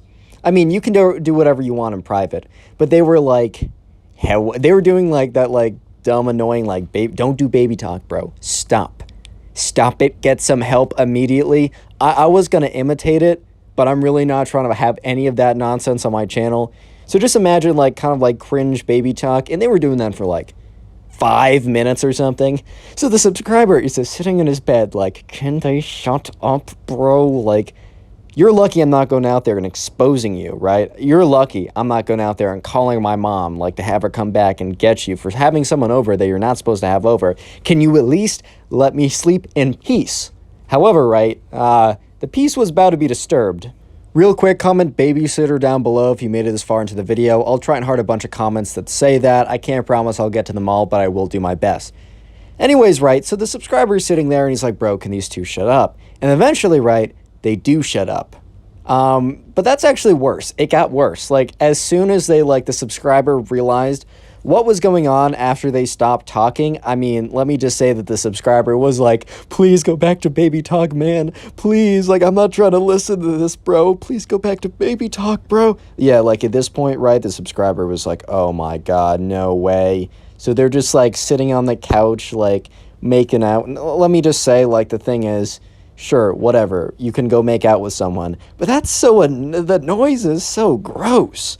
Like, someone has to say it. Somebody has to say it. The noise, when you're just like, maybe when you kiss someone quickly, whatever, but you're just like making out with them, I'm just like, no, I'm not trying to listen to that. I'm just not trying to listen to that. Whenever I see that stuff come up in movies, I don't know, I felt weird for it, bro, but I'm like, yeah, this is kind of gross to look at, dude. I'm not trying to look at this. I'm definitely not trying to listen to this.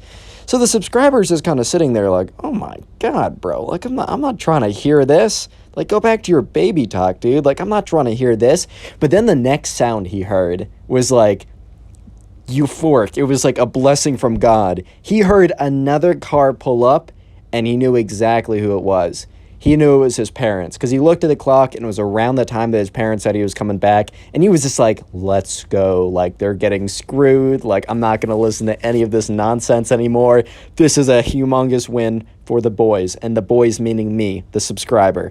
So anyways, right, the subscriber's in bed, and he's just kind of waiting there, and he hears the door open up, and, you know, he hears his mom say, hey, like, we're back, and he can hear, because remember, he's right next to the babysitter and her boyfriend or whatever, right, in the next room, and he hears them go, oh, shoot, like, and, you know, babysitter turns to the boyfriend. I'm assuming he wasn't there, but, like, he's assuming, right, the babysitter turned to the boyfriend, and babysitter said, oh my god, she said she'd be back in an hour, which the subscriber knew was cap because, like, he remembered that this was the time that she said she'd be back, so the babysitter just forgot.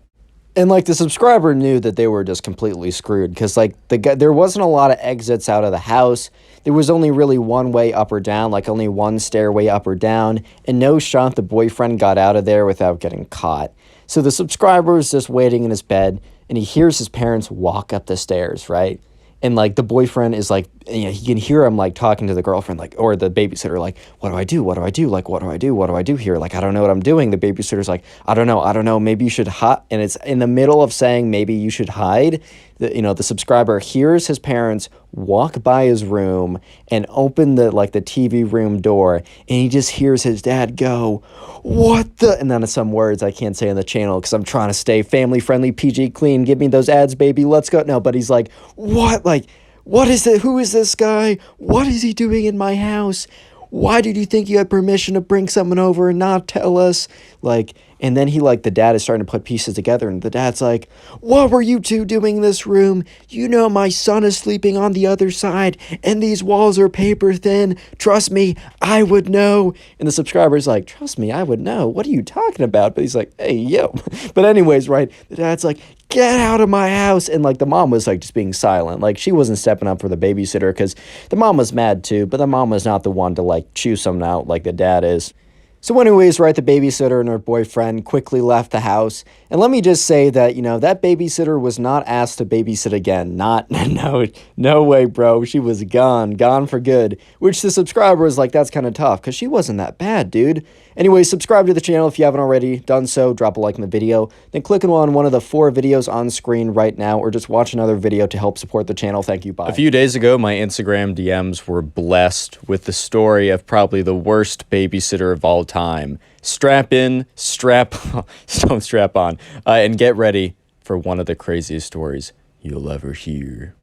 So we're going to call the subscriber who sent in today's story, we're going to call him Sebastian. And anyways, right, Sebastian was 8 years old. So of course, Sebastian's parents didn't really want to leave him at the house alone. And one Friday night, this Friday night that will go down in history, right? One Friday night, his parents, they had an event to go to. And they were going to be out till 2 or 3 in the morning, so they had to find someone to, look over Sebastian and also look over the house when they were gone. So they wanted, some Facebook forum of, local people in the area. They found this girl that was willing to babysit, and sure enough, right, the babysitter came, and, the parents introduced themselves, yada, yada, etc., standard procedure, right? And honestly, I'm going to skip ahead to, basically when Sebastian was going to go to bed, because the whole day was normal. There was this babysitter was completely normal. There was no reason for Sebastian to think that she was going to do anything insane, which she did. And you'll hear about that very soon. They had a normal dinner. They watched TV or whatever. And then around 9 at night, she's like, all right, so this is your bedtime. I was told that you should go to bed. And Sebastian went to bed and he fell asleep. The end, guys. Thank you so much for watching. I'm kidding. So Sebastian was asleep, and he started to, wake up, right? He was in his bed, and he just heard this kind of, music in the background. He just heard a little bit of... He's like, dude, why is levels in the... what? And he kind of opens up his eyes. He's all groggy. He's trying to figure out what's going on, and he's in his bed, dude. There's no reason for him to be, hearing music, and he was kind of thinking, oh, I'm just dreaming. But at a certain point, he sits up, he sits straight up, and he's fully awake. He's fully conscious at this point, and he realizes that this faint music, it's coming from downstairs. And he's really confused. So, he gets out of bed, he puts on, a sweatshirt or something, and he opens his door, and when he opens the door, the sound that was, slightly muffled is and Sebastian is hearing, all these people talking. He's hearing really loud noise. And he realizes that there's some kind of, party/event happening in his basement when he was asleep, when his parents were away. And he's like, all right, something's kind of weird. So, Sebastian kind of, cautiously kind of, sneaks out of his room. He starts to go down the main stairs. And he's just he sees all of these random people that he just does not recognize. They're all I don't know, there's a bunch of people, there's a bunch of cups, there's loud music, there's a bunch of boxes of half-open pizza. It's a massive party. And he just, he's just completely stunned. And at this point, right, he's just trying to find the babysitter because, she seemed pretty cool. She seemed pretty like, I don't know, chill. And, he's just trying to find the babysitter to like just ask her what's going on, make sure she's aware of what's happening, which, I mean, she is. I mean, you'll see that in a second. But anyways, he's trying to find her. And then eventually, right, Sebastian sees the babysitter. She's talking to like two other guys or whatever. She has like, I don't know, some drink in her hand. Like she's having a good time or whatever. And then Sebastian and the babysitter, they make eye contact. And Sebastian was kind of expecting the babysitter, when she made eye contact, to be like, oh, Sebastian, like, hey, like, I just want to let you know I had some people over or whatever, right? Or just like, oh, hi, like, how's it going? But no, the look in her face was, at first, it was a look of shock. And then it was a look of not anger, but like, what is this kid doing down here? And the babysitter kind of like power walks up to Sebastian. And Sebastian's like, hey, what's going on? Not even allowed to finish the sentence. The babysitter grabs him by the shirt and like kind of picks him up. And he's so just like, what is going on right now? And she's like, it is past your bedtime. And he's like, why are there so many people here? And she's just like, it is past your bedtime. And she starts literally dragging the kid, bro. Sebastian gets dragged by this babysitter, yanked by the collar, by the gruff of his shirt, bro. And she's just like grabbing him and pulling him. And he's like, stop. Like, what's going on? And she's like, it's past your bedtime. And she brings him up the stairs and she practically like throws him into his room, shuts the door. And then, I kid you not, because you can't lock the door from the outside, she drags a piece of furniture in front of the door because the door opens outwards, not inwards, so the door cannot be opened. So he was practically barricaded into his room. At this point, Sebastian's just sitting there, trying to process what just happened. Because within the span of like 2 minutes, he went downstairs, saw a massive party going down, saw his babysitter, got dragged up physically up the stairs, thrown into his room, and got barricaded in by that babysitter that, before he went to bed, seemed pretty chill, like pretty low energy, pretty nice, pretty like just going with the flow or whatever. But nope. No, she was crazy, bro. Sebastian knows at this point that he needs to call his parents because this is getting out of control. Something could be happening. Just like bad things are happening, he needs to call his parents. However, he's not old enough to have a phone, and the designated house phone is not in his room. It's not on the second floor. It is, in fact, on the first floor where the party is going on in the kitchen, which thankfully most of the party was happening in like the dining area, the living room, all the other places besides the kitchen. But people were still going in and out of the kitchen to like refill their refreshments or whatever, get the pizza because that's where the pizza was. So the first plan of action, right, Sebastian's like, I need to get out of this room. So he goes to the door, starts pushing against it, but he realizes that he's not going to be able to break through this. Like the piece of furniture, whatever it was, like this babysitter must be able to like bench 240, bro, because she was able to drag a very, very heavy piece of furniture in front of that door. So at this point, Sebastian was looking around of ways to kind of get out of his room, and because he knew he couldn't get out of the door, and he looks out his window, and he has a pretty big roof, and he realizes that the only way that he can get out of his room is to crawl out of the window onto the roof. So anyways, Sebastian goes to the window, opens up the window, has to do this all quietly because if the babysitter hears a massive thud on the roof, she's going to like go up and check to see if he's still in the room. So he sneaks out onto the roof and he starts crawling on the roof, and there's a little bit of a drop down and then there's another window. And he drops down to that area, is able to open up the window. I mean, he's really lucky at this point because like honestly, it could have been locked and then he would have just been screwed. The window was unlocked. So he's able to like drop into that room, and the room it happened to be was his parents' room, which was also on the second floor. However, the difference between his parents' room and his room is his parents' room did not have like a 200-pound like massive rock or whatever. It wasn't actually a rock, but it was like a big piece of furniture in front of the door so he could leave it. Anyway, real quick, comment babysitter down below if you want to heart on your comment. That'll be the secret word of the day. I'll heart as many as I possibly can. Anyways, right, so he's in his parents' room, and he's like, all right, I'm out of my room. This will literally do nothing if the babysitter catches me again and brings me up, because she's probably pretty smart and will realize that I didn't escape through the door, and then she'll go through and like lock the window or at least be more aware of it. I don't know, but he's not trying to get caught again. So anyways, he goes down and he sneaks down really quietly. He kind of just like runs in the kitchen, and he knows exactly where the phone is. He runs in, grabs the phone, and then he's met face to face with some random guy. And the guy's like, "Yo, what's up, little bro?" And at this point, Sebastian's like, "Hi." And he's like, "Dude, are you supposed to be here?" And Sebastian's like, "Yeah, I'm just going. Don't worry." And the guy's like, "Okay." So with that, right, Sebastian has the phone, runs back upstairs, runs into his parents' room, locks the door, and just dials up his parents. And his mom picks up, and she's like, "Hello?" And Sebastian's like, "Hi, Mom, it's me." And she's like, "Sebastian, like, it's way past your bedtime. Why are you calling me? Is everything okay?" And Sebastian's like, well, no." And so Sebastian explains everything, kind of the story I already told you guys. And his mom was kind of speechless for a second. She's like, "Sebastian, like, your father and I are like hours away. That's like why we had like the babysitter stay till 2 to 3, because we probably won't be getting back until then. And if we left now, we get back in like an hour and a half. Like, that isn't long enough." And she said, "All right, stay in that room. I'm gonna call the cops. I'm gonna tell them everything, and they're gonna come in. Don't worry about them. They know where you are. They might come and knock on the door to check on you, but just stay there, stay put. Don't worry. Help is coming on the way." And yeah, sure enough, Sebastian was just chilling in his room, and he hears a police siren outside, and then he hears a lot of people downstairs, like the kind of like the chatter going from casual like happy laughter to like panicked confusion, as like he starts to hear like all this like everyone's like, "Oh my God, are the cops outside? Are they gonna come in?"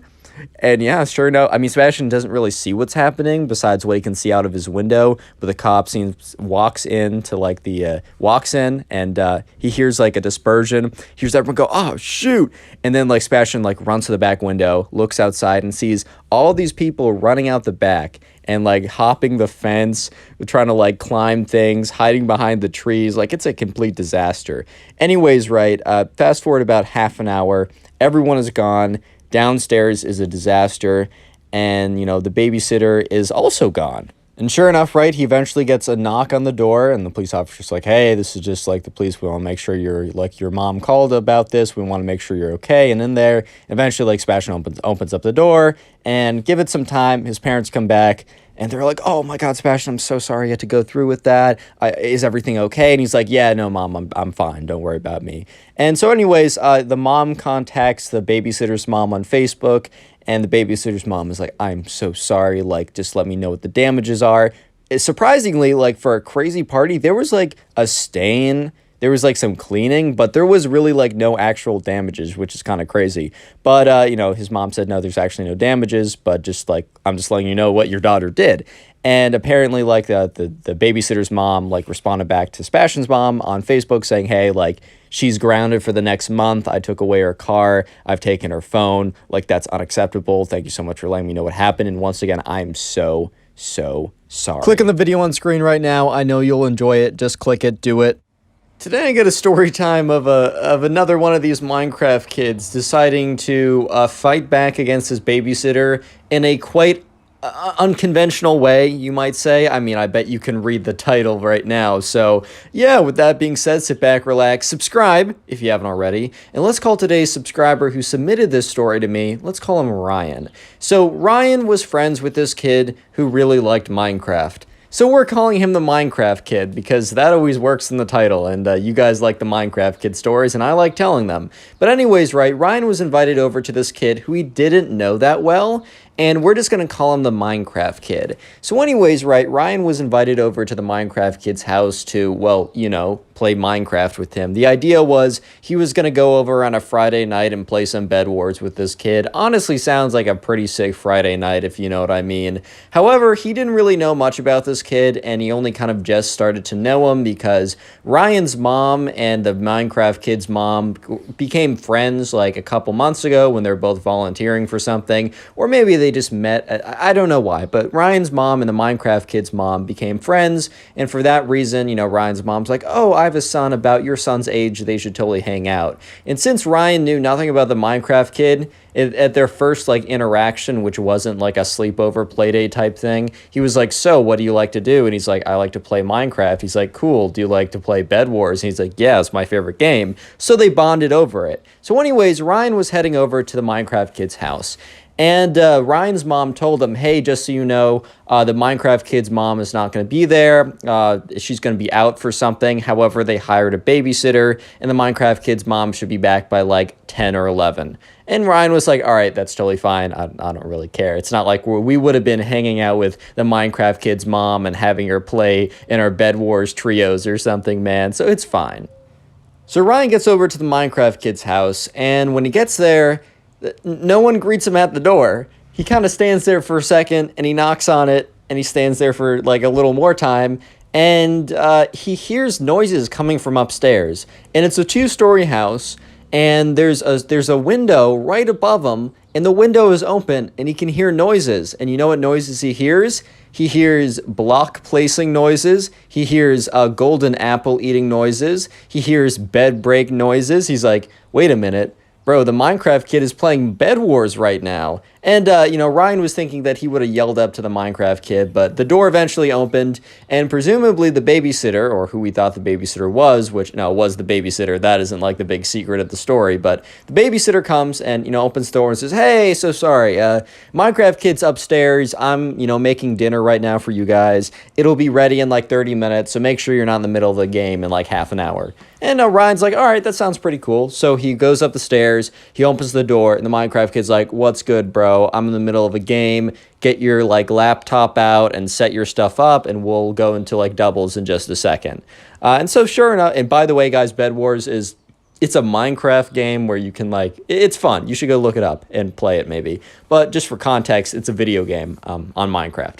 But anyways, right, so he sets up his gaming setup or whatever. He gets that all ready. And yeah, sure enough, the Minecraft kid eventually wins his game. Great work, Minecraft kid.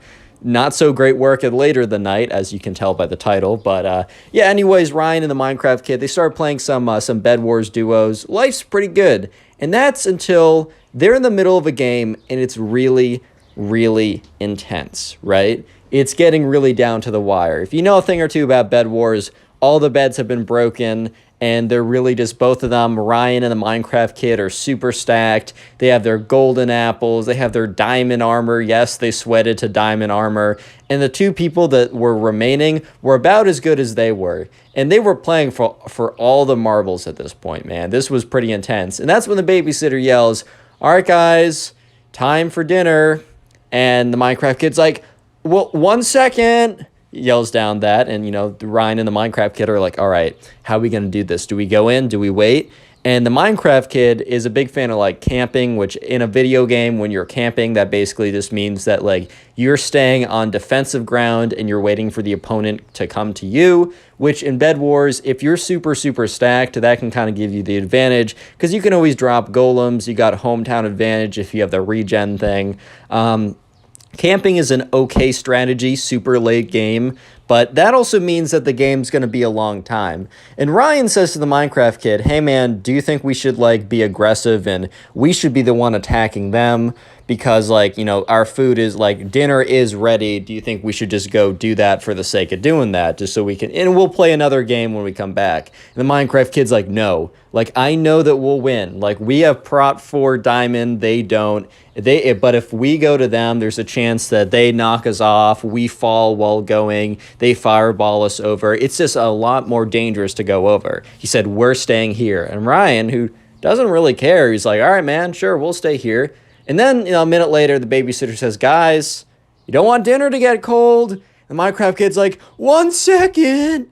Which it wasn't going to be a second. It was going to be probably 5-10 minutes on average remaining of the game. And so, yeah, Ryan and the Minecraft kid were waiting it out. And the thing was, the other team was camping too, which basically means that they were both just collecting gear and such, and they weren't attacking each other. So then the babysitter was, yelled up again, like, guys, like, come on, like, I made you something. Like, I told you not to be in the middle of a game. And he's like, once again, the Minecraft kid, instead of saying, hey, I'm so sorry, can we be down there in 5 to 10 minutes? Like, I apologize. He's like, 1 second. He just keeps yelling down 1 second. And the babysitter kind of did something that she probably shouldn't have. Like, it just wasn't that deep, but I think the babysitter was kind of getting mad that, they just were refusing to come down when, she was sweating out some good food or whatever. So the babysitter, what she does is she goes to the Wi-Fi router, and yes, you can probably already guess, unplugs it and replugs it, which basically, if your Wi-Fi, at least in my case, whenever my Wi-Fi is super slow or just kind of sucks, I go to the Wi-Fi router or whatever. I go what am I saying? I go to the Wi-Fi router, and I think I combined router and modem. My fault. I go to my Wi-Fi router or box, unplug it, replug it. Wi-Fi's down for like 5 minutes, but then it comes back nice and fresh and clean. However, the Wi-Fi goes down. So basically, right, Ryan and the Minecraft kid are in the middle of a match, and like they start to go to like buy something from the store, and Ryan's clicking on it, but it's not registering it. And Ryan's like, dude, I think I'm disconnecting. And at this point, right, if you disconnect, you lose. And the Minecraft kid's like, no, it's not working. Why can't I place blocks? Why are things not registering? And then both at the same time, they get a message, like, not kicked, but like, it disconnects from Hypixel, like no connection. And the Minecraft kid's like, no! Started slamming his fist. And Ryan, who doesn't really care, and looks at the Minecraft kid, and Minecraft kid was like, I was on a 99 win streak. I won 99 games in a row. I was going to go to 100. I've been recording the whole thing. I was going to clip it and post it on YouTube, man. I was about to get 100. Basically, he was pretty upset. So Ryan and the Minecraft kid, Ryan just looks at the Minecraft kid and be like, all right, man, I'm so sorry. Like, we'll grind it out tonight. We'll get you back to at least halfway, which was a lie. They were not going to play, nevertheless, win 50 games in a row. But, Ryan's just trying to calm the air. And he's like, yeah, man, don't worry. We'll get back to it. So they walk down, and the babysitter is waiting there. And she's like, guys, like, I asked you to come down. If you weren't going to come down, you should have at least told me. And I would have put it back in the stove. Now the food is cold. It really took me, turning off the Wi-Fi to get you guys to come down. Teenagers these days.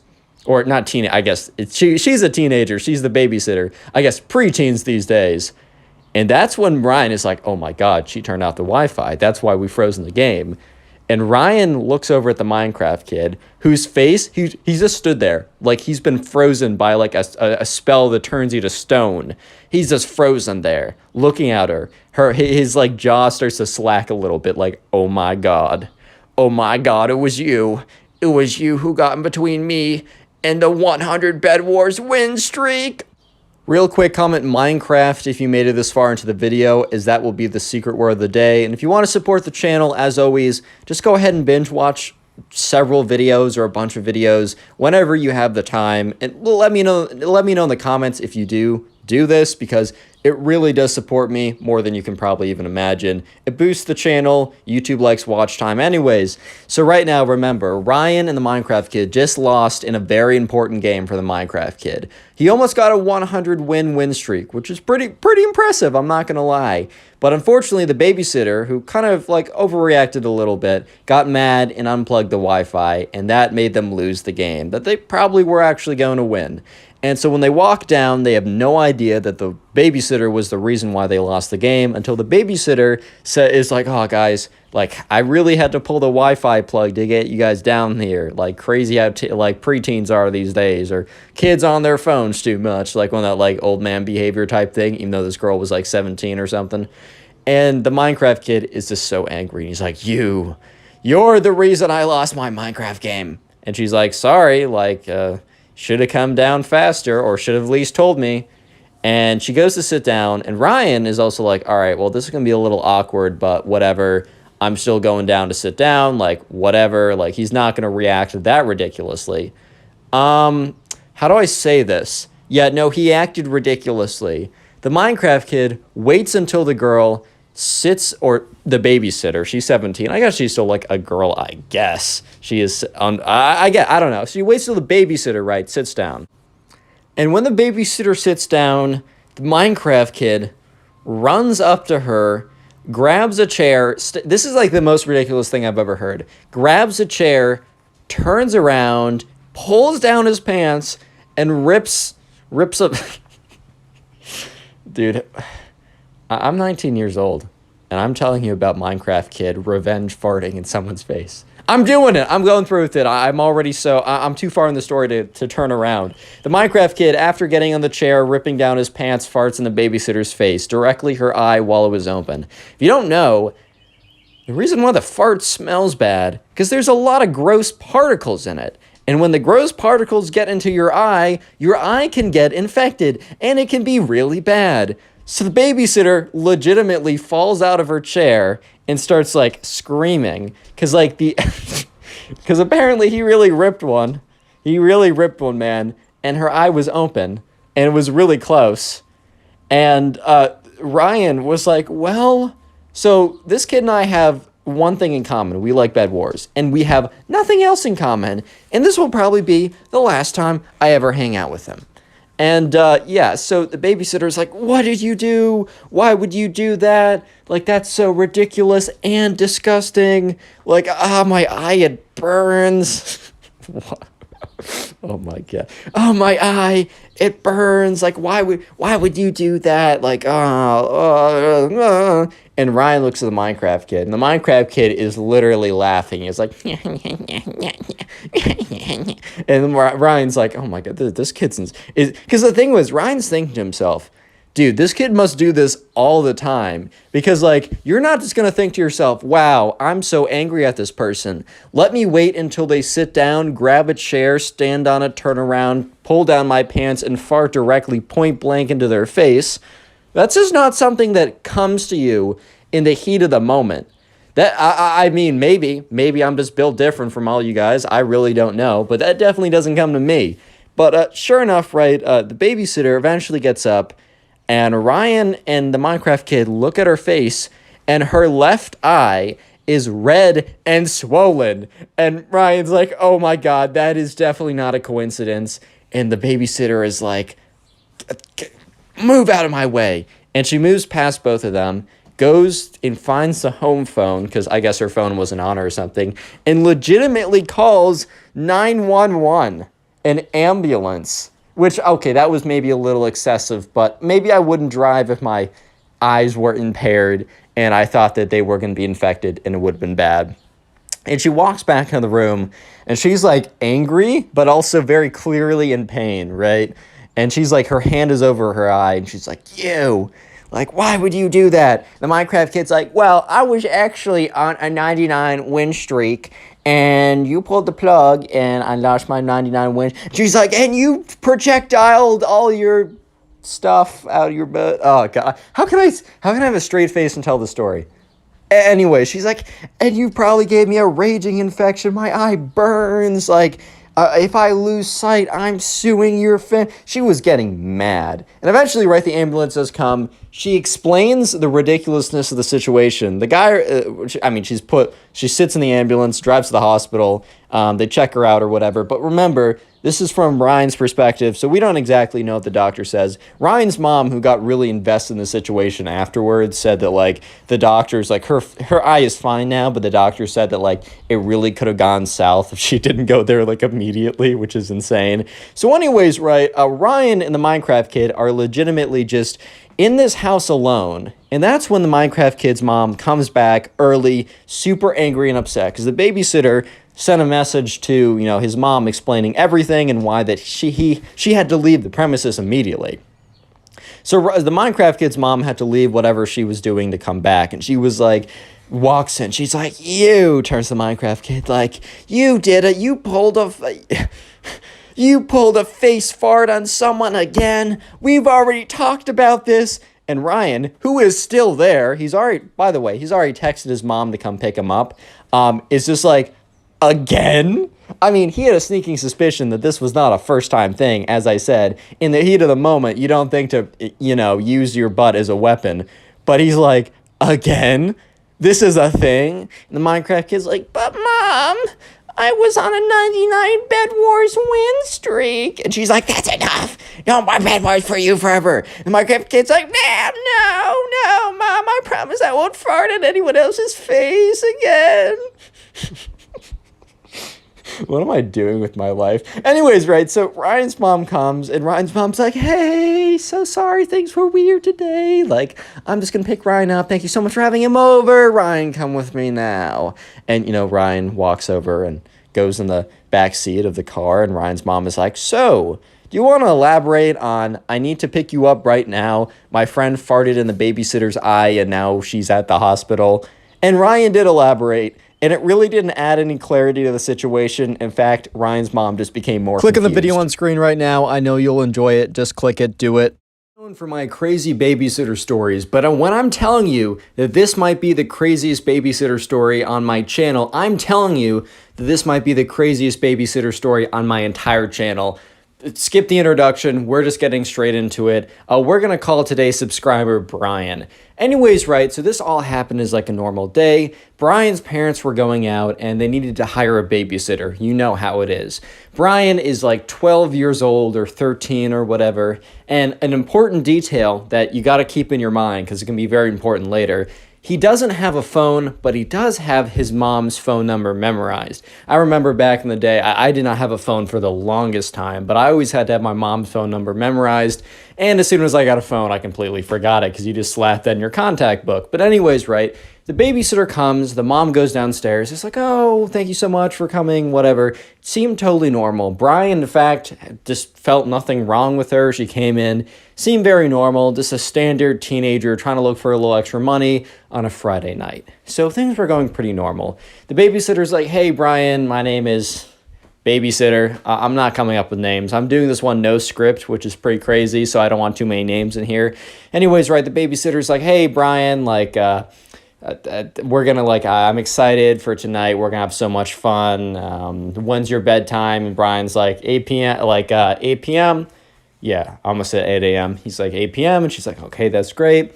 I'll go make something. If you want to watch a movie afterwards before you go to bed, let me know. Sounded like a totally normal babysitter night. Spoiler, it was not, or I wouldn't be making a video if it was. So anyways, right, Brian was in his room. I don't know, maybe he was playing Minecraft. Maybe he's playing with some Legos. Shout out Legos, that just brought back a nostalgia rush for me. And he hears the babysitter on the phone. And he can't exactly hear what, she's saying because, she's downstairs, she's making food, but his bedroom happens to be right above the kitchen. It's just one stair down or one floor down. But he does hear kind of her voice kind of sound like she's disappointed or talking kind of loudly. And then all of a sudden, she gets off the phone and then he hears Brian, and there's the babysitter calling down for him to go downstairs. So Brian kind of just assumes that she's calling downstairs because, dinner's ready or something. So Brian walks down the stairs and he notices that no, dinner is not ready. In fact, the babysitter hasn't even started dinner yet. So he's like, okay, maybe the babysitter is wondering what I want for dinner and she's asking me. No, the babysitter says, hey, Brian, we're going to go on a little bit of an adventure. And Brian looked at her pretty confused because the itinerary for the night was eat some good food, watch a good movie, and then sleep time, right? There was no adventure in that itinerary, right? But anyways, he kind of goes along with it. He's like, oh, okay. And she said, okay, you're going to come with me. Follow me. And Brian immediately gets a bad feeling about it. Little disclaimer, if a babysitter comes to your house and tells you to get in their car for an adventure, I repeat, do not do it. Brian just happened to do it, and that's why the story is interesting. But anyways, the babysitter says, hey, come with me. So they go outside, and Brian notices that the babysitter seems to be walking towards the car. And he's just so confused at this point. And she gets in the front seat, and she motions for him to get in the back seat. And he kind of hesitates for a second. And the babysitter is very insistent. She says, come on, adventure, it's going to be fast. And Brian is like, okay. So he gets in the back seat, and she starts pulling out of the driveway. And Brian kind of looks around as, they're starting to drive down the road, and he asks, so, what's the adventure? And she says, well, it wouldn't be an adventure if I told you, Brian, right? And Brian kind of just looks at her like, ma'am, That is not a satisfying answer. But anyways, he just goes along with it. And they're driving, and they're driving, and they're driving for at least 10 minutes when Brian asks again, like, what's the adventure? And she kind of snaps at him a little bit. She's like, you'll see when it happens. It's an adventure. I am not spoiling it. And Brian is like, kind of to himself, he's like, okay, this is really weird. This is kind of uncomfortable. I don't know what's going on right now. What? Somebody help me. Like, what?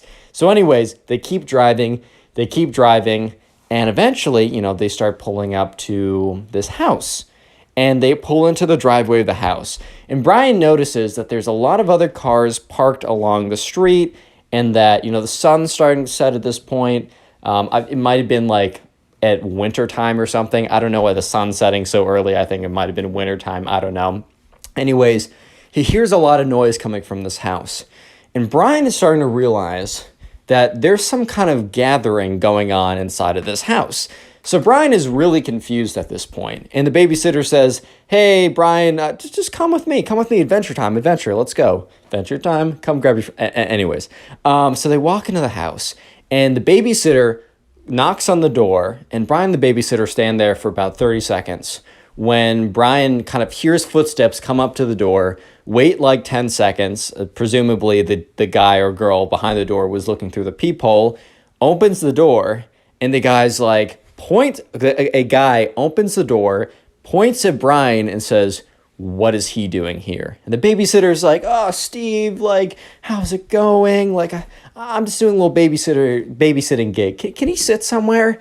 And this guy, I guess his name's Steve now, looks at Brian and is like, fine, we'll find a place for him. So anyways, Brian walks inside, and it is a massive high school part or college party or whatever. I don't know how old the babysitter was. There was like a pong table. There was tons of people that were talking. It was like music was blaring. Stuff was kind of broken. It was like it was 7 at night. Like it was like, it wasn't even a darty at this point. It was a, what would I even call that? I don't know, an early party. And I'm going to stop. So at this point, right, Brian is like, oh my God, like this was not what I was expecting. And Brian starts to realize that what probably just happened was the babysitter got word that there was a party that she wanted to go to, but she also accepted this babysitting gig. And instead of just like leaving Brian at the house, which I don't know if that would have been a better option than bringing him to this college high school party, she decided to bring him and just like have him sit somewhere. I mean, either way, like, dude, Brian's definitely going to tell his parents about this. So Brian was thinking to himself, like, okay, how is she going to try and bribe me to like not say anything? Because that will definitely be coming up. But yeah, anyways, Brian was being led by this guy supposedly named Steve. And, Steve just kind of led him to the living room. There was a couch. There were still tons of people in there talking, but no one happened to be on the couch. And this Steve guy points at the couch and says, okay, little bro, you're going to sit there. You're going to enjoy yourself. You're not going to say anything. And your babysitter or whatever will come pick you up when she's done. And Brian was like, okay. And sure enough, right, Brian is just sitting there. And an hour goes by, and he is so incredibly bored. And throughout that hour, people have come over to try to talk to him, be like, what's up, little dude? How's it go? And Brian was not really having any of it. So he is pretty not that responsive. He'd be like, hi, good. Which, fair enough. He doesn't want to be there. He wants to be watching a movie, eating dinner, which is probably hungry. He's not had dinner yet. And yeah, so sure enough, he's just waiting around. And after an hour has passed by, the party just continues to get more and more intense. People are getting louder and louder. The special grape juice that they're drinking is getting harder and harder and more intense. And they're drinking more of it, so they're acting accordingly, which means like insane lunatics is what I'm trying to say. So people were getting loud. They were starting to break things. The music just seemed to get louder and louder. Someone must keep on like turning it up or whatever. So people have to, conversely, like they have to start talking louder. And it's just starting to get really crazy. It's starting to get dark out. And at this point, right, Brian's starting to getting a little bit concerned because he's like, all right, where's my babysitter? Well, a few things. One, where am I? Why am I here? And how is my babysitter supposed to be getting me back? Because Brian was looking and the babysitter was in no position to drive at all. It had been an hour and she was basically passed out. You know what I'm talking about. And this is when Brian hears something that he just realizes that this is going really, it hits the fan when this happens. Brian's sitting there. It's about an hour and a half into the party. Things are getting crazy and he hears police sirens. Real quick, if you could comment party down below, P-A-R-T-Y. That's the secret word of the day. I'll try and heart a bunch of comments that say that. I just want to see how many people make this far into the video. And if you want to help me get back in the YouTube algorithm, thank you for letting me take a little bit of a break, but we got to work a little bit to get ourselves back in there, but we've done it before a billion times. I know we can do it again. Just binge watch these videos. Like, just watch a bunch of videos in a row. Maybe you're playing some video games, maybe you're cleaning your room, doing art or whatever. And then if you're doing that, please comment down below, hey, I've watched X number of videos so far, or I'm going to go just let me know in the comments so I can say thank you. And yeah, also go follow my Instagram up on screen. That's where you submit stories. And let's get back to this because it's an interesting story. So anyways, right, there's a little bit of a recap. Brian is brought to this party by a babysitter. He sat down. The party's starting to get crazy. The babysitter is in no position to drive or probably hold a conversation if we're being honest. And then all of a sudden, he hears it. Brian hears police sirens. So he's sitting there and he looks around as half the people in the party freeze. And the other half of the people are so far gone that they don't even respond to the police sirens. And the police sirens start kind of like quieter in the distance, but they start to get louder and louder and louder as the police cars approach. So 2 police cars appear in the driveway, right? They go outside in front of the house. And half the people in the party start running out of the backyard. They're like, oh, we got to get out of here. Anyone who parked there was in a lot of trouble because they were either going to have to leave their car and police were probably going to take the license plate number, or they were going to have to just try and find a way to escape in their car. But some other people came just by walking over, so they tried to escape to the backyard. The entire house was completely trashed, and that's when Brian heard a knock on the door. And this guy, as the guy who greeted him at the door, opens it, and 2 police officers are like, all right, we got a noise complaint. It seems like there's a massive party here. We got to shut this thing down. And, all the people are scrambling, looking around. And that's when one of the officers sees Brian. And Brian makes eye contact with the police officer. And the officer looks at the guy and says, well, what's this kid doing here? Because Brian was 12. Obviously, you're not supposed to be having a party like this. And that's why the police came to shut it down. But also, especially if you're doing this, you better not be having any, really young kids here. So they said, that kid can't be more than 12. Do you even know who he is? And the owner of the house was just like, dude, someone brought him. I don't even know who that is. So one of the police officers continues to talk to the guy at the door, who's maybe the owner of the house. I don't even know. And the other one comes over to Brian. And he's like, hey, well, buddy, how did you come here? And Brian is like, well, I had a baby, so my parents are gone, so I had a babysitter, and I think the babysitter is still here, but she brought me here. She didn't really tell me, and I've been sitting on this couch the whole time, and I don't know how I'm going to get home. And, the officer's like, well, did your parents approve of you coming here? Do they even know that you're here? And Brian shook his head no, because they didn't even know that they were, one, they didn't approve it, but 2, they definitely did not even know that he was here. And the officer's like, well, do you know your mom's number? And as I told you in the beginning of the story, yes, Brian does know his mom's number. So the police officer hands him a phone. He dials it, and the police officer's like, just let your mom know where you are so she can come and pick you up. And, Brian is like, well, I don't even know where I am. So the police officer gives him the address or tells him what it is, or says, I don't know if he gave him the address or just picked up the phone afterwards to talk to his mom. Brian conveys exactly what happened. His mom is freaking out. She's like, that's insane. That's ridiculous. Brian, are you okay? Is everything all right? I'm coming over right now. Don't go anywhere. Stay with those officers. They'll keep you safe. He hands the phone over. And he's like, ma'am, we got this under control. We'll make sure your son is fine. Gives the address to Brian's mom.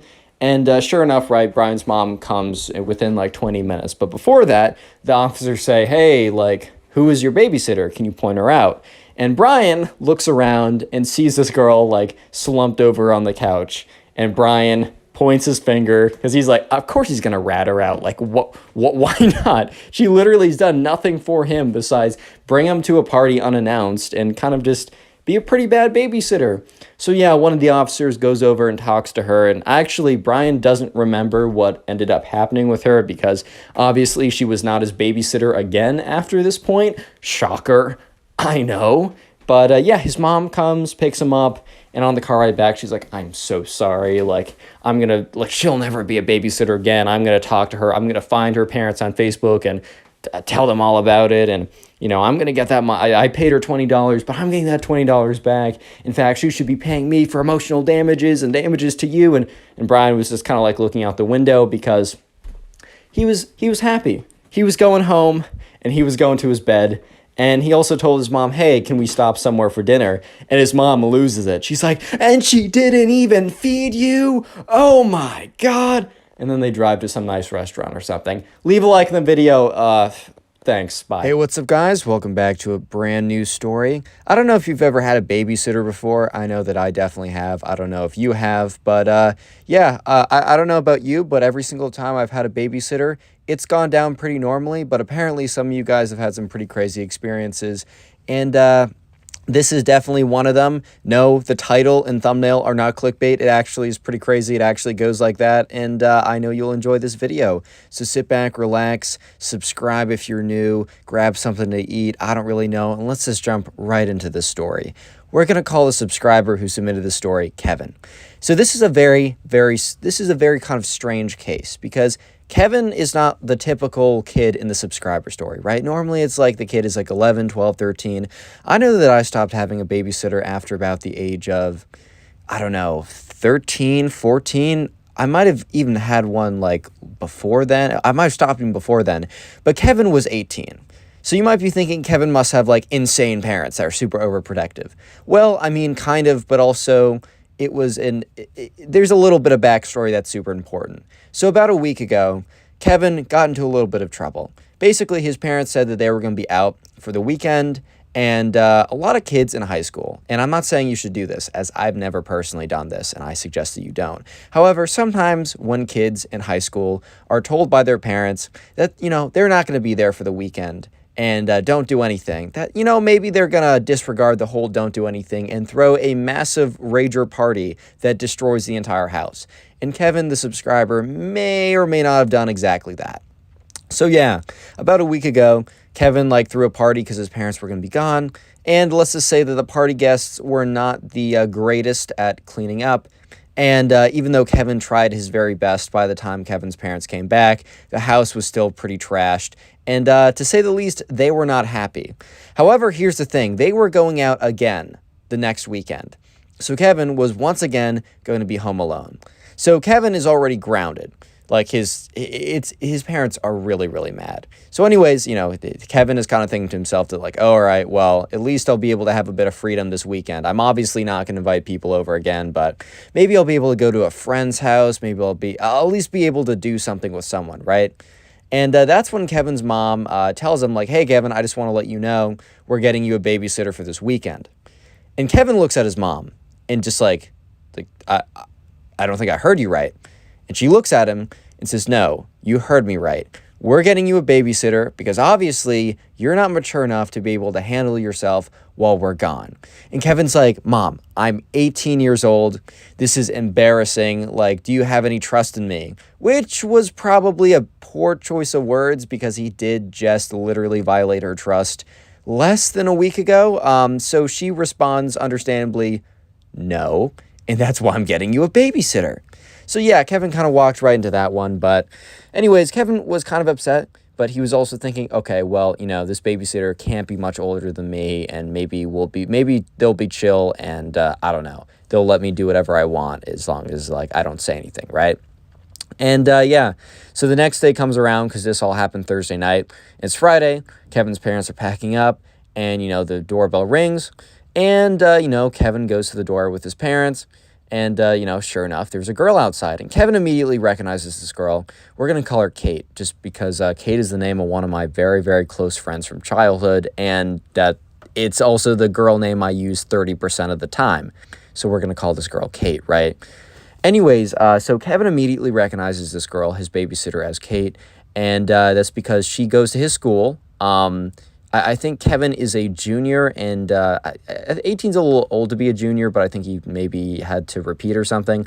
He's a junior, and she is a senior. So they're actually about the similar age, right? She's 18, maybe 19 at this point, but she is 1 year ahead of him. So Kevin doesn't know her personally, but he's definitely seen her around, which definitely adds a little bit to the embarrassment factor. Like, imagine if this, like, a girl who's older than you that goes to your school has to show up to your house to babysit you when you're literally 18 years old. I don't know about you, but that'd be a little that situation would be a little tough. Leave a like in the video or that will happen to you. No joke. Not a joke, man. Don't take the risk on this one, buddy.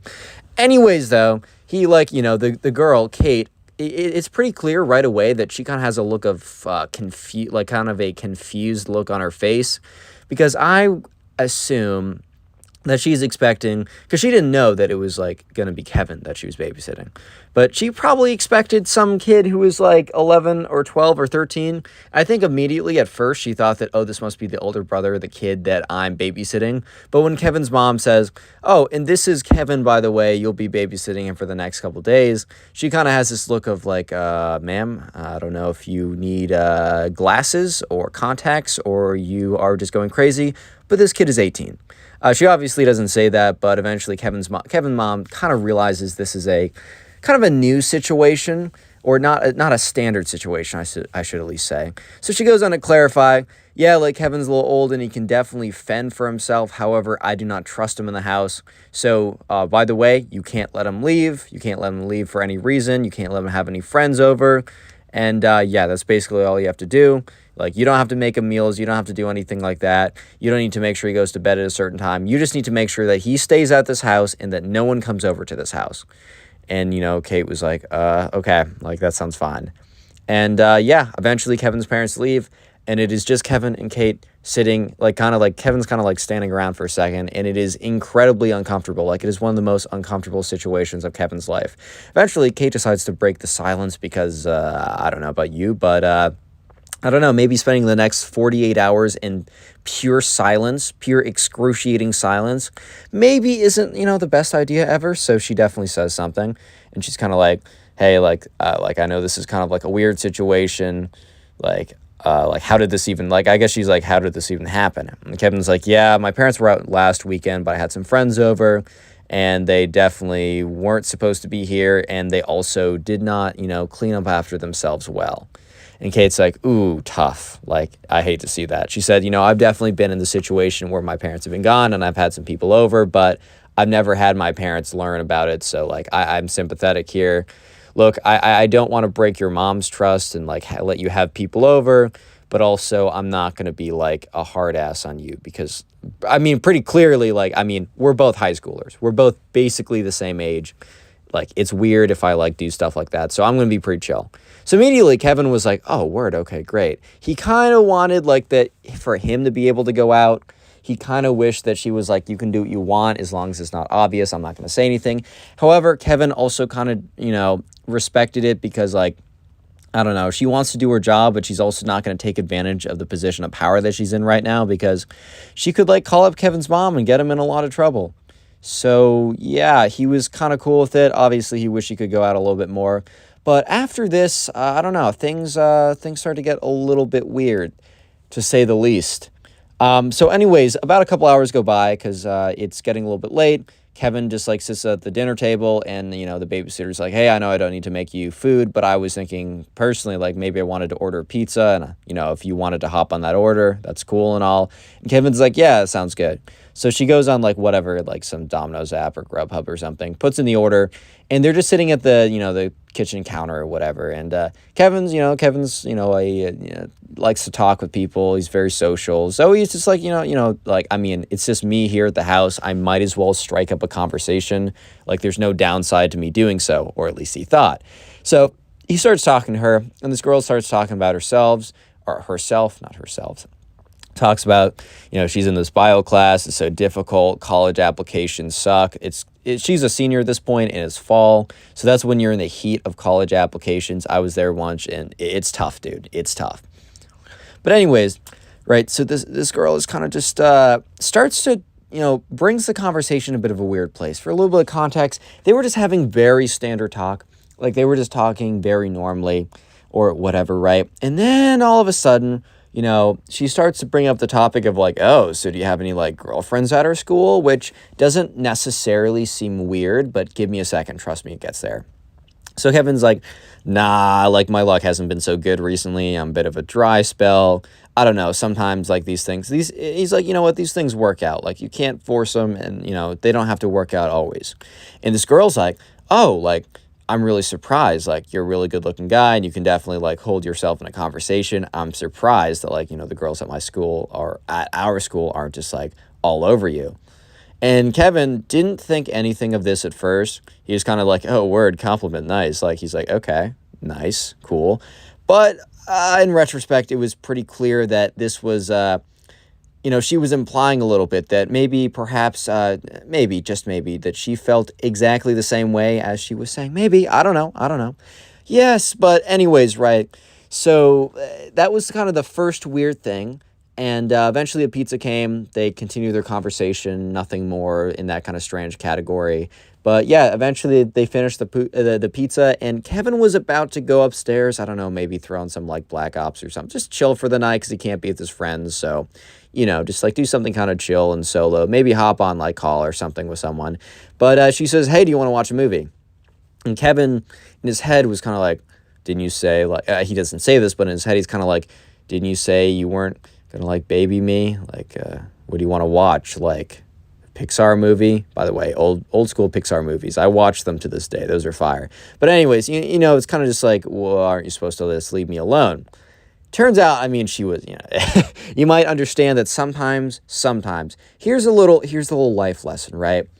If someone asks you, and not when you're younger, right? If you're 12 or 13, you're watching this doesn't really apply to you. But for the older kids watching these videos, and I know that some of you are, if someone, especially later in high school and especially in college, if someone that, might have interest in you asks you to watch a movie, there is a decent chance, and watch a movie by yourself in their room, just you two. Let me just let you know that there's a little bit of a possibility that they might want a little bit more than that. There's a little chance that you will not just be watching a movie, if you catch my drift. So, yeah, but Kevin was like, all right, word, like, I like movies. He honestly, like, was not even considering it. Because even though this girl was, like, they were of age to, like, potentially like each other, he just saw her, like, he legitimately was still seeing her in the eyes of, like, this is my babysitter. So he's like, yeah, sure, like, whatever. Like, he was even potentially just going to watch a movie himself. So he's like, yeah, I'll watch it with someone. So they pick something, not super important to know what. However, the next is when it gets kind of interesting, or the rest is when it gets a little bit more interesting. So they're on the couch. And this is a pretty long couch. And the babysitter, she sits on one side, but Kevin immediately sits on the other side because, like, he wants to give her space, right? It's whatever. He's not going to, like, crowd up right next to her immediately. And, the babysitter, after about 20 minutes, gets up and says, I'm just going to get some water. She goes up, gets some water. And when she comes back, she doesn't sit back where she was before. She sits right next to Kevin. And this is like, have you ever seen those like memes where it's like someone, like there's a big, large bench and someone sits right next to someone else? I'm totally forgetting the context of the meme. So I kind of sound like a boomer right now that lives on Facebook and finds memes 10 years later. Like, oh my God, have you seen this Minion meme? This must be new. Yeah, but anyways, I think you guys know what I mean. So immediately Kevin's like, okay, whoa. This is, I should pay attention to this. Like this is definitely like not normal.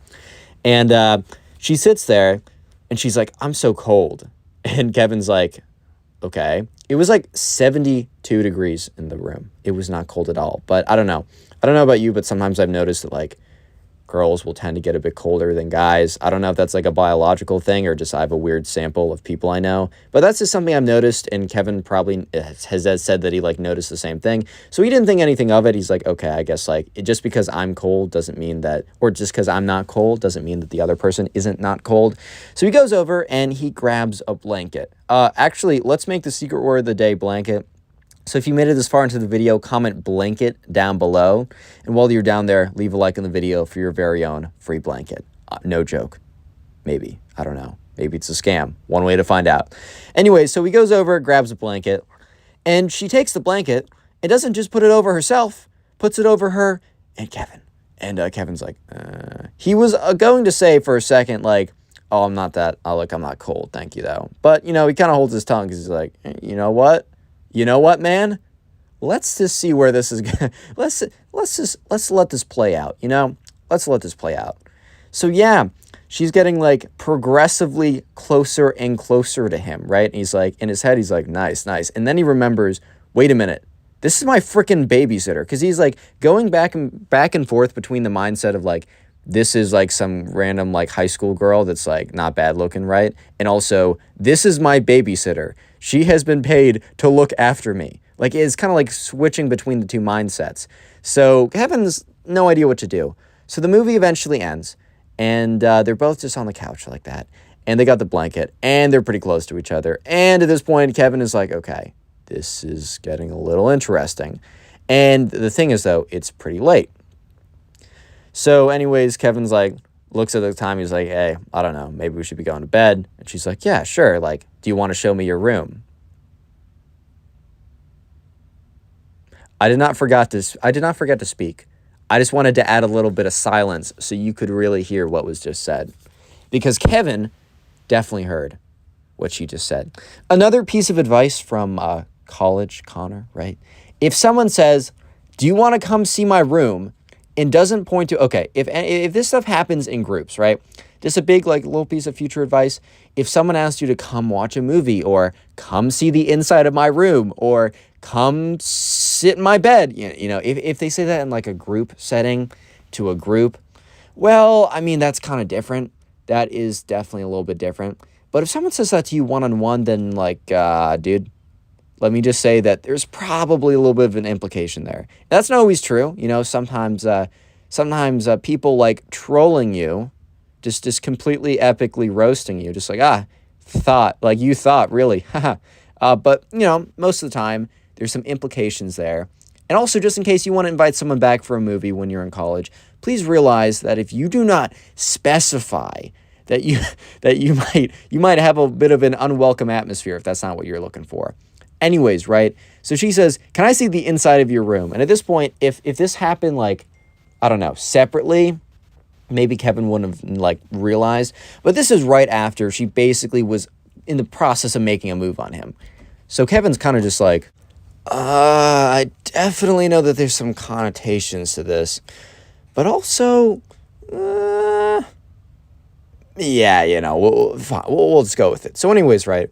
Kevin's like, yeah, sure. No, I can show you around my room. Like, there's some cool stuff there. I'm sorry I didn't give you a tour of the house earlier. Yeah, so Kevin leads, Kevin the babysitter, they go up the stairs, right?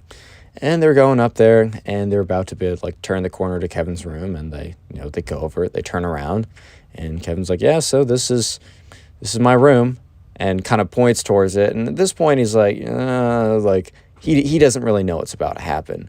And she's like, oh, do you mind if I look inside? Kevin's like, I don't mind if you look inside. Yeah, so they step in, and it's nothing's, like, crazy in there. And she's like, tell me about this, and points to, like, some random thing, right? Points to some absolutely random thing. I don't know, it was like a rock or something. Something that, like, very clearly didn't have, and was most likely not to have a crazy backstory. And it was pretty clear that she was just saying stuff to say stuff. So while Kevin was explaining the supposed backstory of whatever, like, she asked about, he noticed that she kind of, like, returned back to the door, and that's when he heard it click. Dude, she locked the door. At this point, Kevin was like, all right, well, we know how this is going. However, as soon as she locks the door, they hear a car pull into the driveway. Immediately, the babysitter unlocks the door, walks out of the room, is like, oh, your parents might be home, let's look. And Kevin's like, what? So he goes downstairs, and or they both go downstairs, and Kevin looks out, and sure enough, his parents are walking back in. And they open the door, and they're like, I'm so sorry to cut it short. Like, we drove all the way out to X or whatever, and it turns out that, like, something happened, and we weren't able to stay, or basically, what you need to know is, for some reason, whatever they were going to do wasn't going to be a thing anymore. So yeah, they decided to come back early. They said to the babysitter, Kate, we'll pay you in full for the time that we said that we were going to pay you for. It wasn't, like, a crazy amount anyways, but yeah, so they paid her in full. They said, we don't really need you to be here around here anymore. Enjoy your weekend. Kid kind of looks at Kevin and says, all right, well, our time we spent was nice. And Kevin's like, yeah, it was nice. It was nice. You're not wrong. You're not wrong at all. So, she drives away, and Kevin's mom's like, well, how was that, having a babysitter once again, even if it's just for a little bit? And Kevin kind of looks at his mom and is like, Mom, is actually pretty good. It was not that bad at all. I'm not going to lie. If you ever need someone to babysit me again, like if I get in trouble, you should definitely ask her, because she did a pretty good job. And Kevin's mom kind of gives him a look like, what? And he's like, no, you're looking into it too deep. Don't worry about it. So yeah, I hope you guys enjoyed today's story. Subscribe if you did. And by the way, it is your lucky day, because if you leave a like on this video, not joking, not a joke at all, you will receive 100-pound gold bar. It's definitely not a scam. I mean, one way to find out, like, if you leave a like, and it'll take a few lifetimes to get to you, but yeah. And also, no, but seriously, guys, thank you so much. The support in the recent videos has just been, it's incredible. Thank you. And if you really do want to support the channel even more, the best thing you can do is just watch another one of my videos right after this. Thank you all so much. Peace. In today's subscriber story, the older sister of the guy's best friend starts acting really weird. If you know what I mean, man. It escalates so much that at one point, I'm not going to spoil it. Enjoy the story. So the subscriber who sent this story in, he has a best friend, and his best friend's name is Ben. By the way, you can send in stories to my Instagram. It's in the description. Anyways, right, so Ben is his best friend, and he's been best friends with Ben for like 10 years at this point. He's been kind of like a lifelong best friend. And Ben has this older sister who is 1 year older than him. And let's call this sister Caroline. By the way, Ben isn't actually his real name too. I never really used the real names ever, even if I was given them. So Ben is the friend. Caroline is Ben's older sister. The first event, or the first like happening, right? The first thing that like happened, it was, Ben was, or the sub was invited over to Ben's house. They were just gonna like, chill for a little bit. It wasn't like a sleepover or anything. It was just like a normal day, right? So, as the sub had done so many times in the past, goes over to Ben's house. The parents are out. It's just Ben there. They're probably just gonna like, chill, maybe play like some Call of Duty or something. I don't know. It's just like, not that big, no high stakes, no like big event or anything. They're just chilling at the house. So it's just Ben, it's just him, and it's also Ben's older sister Caroline, who's upstairs at the time, probably just like, I don't know, doing some like older sister things. Bro, I don't know what older sisters do. Like that's not me. I don't know, man. So the subscriber and Ben were just kind of like, playing some game, probably like Call of Duty or Modern Warfare or something, right? So they were just, they're chilling, playing that game. And eventually, they go to the kitchen. I think like Ben or maybe the subscriber, I'm not sure, either or. Like one of them was thirsty or just wanted to take like a little break. So they went to the kitchen, got some water, just kind of like, talking about stuff. They're in the same school as well. So they were talking about one of the classes that they had together. They had like a major assignment or something, and they weren't partners for it, but they, it was a similar assignment, so they could at least discuss it together. And they were just like, dude, I have no idea how to go about this, right? They're just chilling, having a pretty good time. And that's when Caroline comes down, and like Ben, the subscriber had always like known Caroline, because like Caroline was like Ben's older sister. So for that reason, he was like aware of her, and she was aware of Ben, or of the subscriber, because like Ben would always hang out with him, because Ben and the subscriber were really good friends. So Ben was like, okay, I'm gonna go like back over to the game room or the living room or wherever they're playing the game, right? And then the subscriber was like, all right, let me refill my water. He's like, bet, I'll meet you there, right? So Ben goes over to the game room. The subscriber goes to refill his water, and Caroline, Ben's sister, is just kind of like hanging out in the kitchen. She's on her phone, and when she notices Ben completely leave, she says like, hey, how you doing? Like to the subscriber, and the subscriber's like, good, like thanks, haven't seen you in a while. And it actually had been a couple years since he had seen Ben's older sister, because he had seen Ben a lot since then, but I guess he's only been to Ben's house a couple times, and those couple times in that long period of time, he just like didn't run into her. Maybe she was just doing something else. Either way, right, he'd seen Ben a lot, but he had not seen his older sister in quite a while. So yeah, so then Ben's older sister was like, yeah, man, it's been a second, you're looking good. And Ben, the subscriber, keep mixing up him and Ben, sorry. The subscriber doesn't actually think much about this until later on. He's like, oh, thanks, like you too, like appreciate that. But the way she said it, she had this like look on her face. She had like a little bit of like a smile, like a little bit of like a wink, bro. Like she had a little bit of something when she said that, a little bit more energy than normal, right? That wasn't just a casual compliment, is what I'm trying to say. So Caroline, Ben's older sister, then is like to the subscriber, it's like, oh, well, it's been nice seeing you again. I hope to see you more. Like, make sure to stick around. And if you're ever around, let me know. Maybe we can hang out or something. And once again, the subscriber didn't think anything of this. So Ben's older sister had complimented how he looked and asked to hang out. But since like he'd been friends with Ben for so long, he just assumed these were like common courtesies or just the older sister being nice to him. Because eventually she did go back upstairs. Like, hey, like I do have to, I'm in the middle of something. Like I have to go back up, right? But I hope to see you around. Call me. And he just kind of assumed that was like a ha-ha funny comment. And he wasn't really paying attention to the body language of the sister. But we'll get it becomes more apparent later. The only reason why the subscriber even like could was telling me about this now is because the later situations, which you will hear about, made him think back to this moment and be like, oh my God, I was so stupid. I didn't even realize. Pause. Subscribe to the channel if you haven't already done so. All right, play. All right, so this second event, because there's kind of 3 events and they each escalated more and more. The event I just told you about before was really just like a little bit. It was just like preliminary. It was just like setting the scene. This second event gets a little bit more interesting is a way to put it. Anyways, right, so Ben and the subscriber, they want to go see a new movie. And this new movie is pretty popular. I don't even know what it was. I wasn't told, but it was pretty popular, but it also was like appealing to a wide audience, if you know what I mean. So it wasn't like a very niche, movie that only Ben and the subscriber would like. For that reason, the sister wanted to come along too. And this was about like 3 weeks after the last incident. So Ben like honestly had no problem with it because him and his sister like didn't have a relationship where Ben was like always annoyed with her. They weren't like incredibly close. Like they weren't like boys with each other, because I know some people have relationships like that with their siblings, but they really didn't mind each other's company, because I know a lot of siblings really are just like not a fan of hanging out with each other for way too long. But they didn't mind each other's company. And obviously the subscriber had no issue with, Caroline coming, because she had been really nice to him last time he saw her. And also he had quote unquote partially known her for like 10 years at this point. Not really, but he had known of her, and he's best friends with Ben. So of course she can come, right?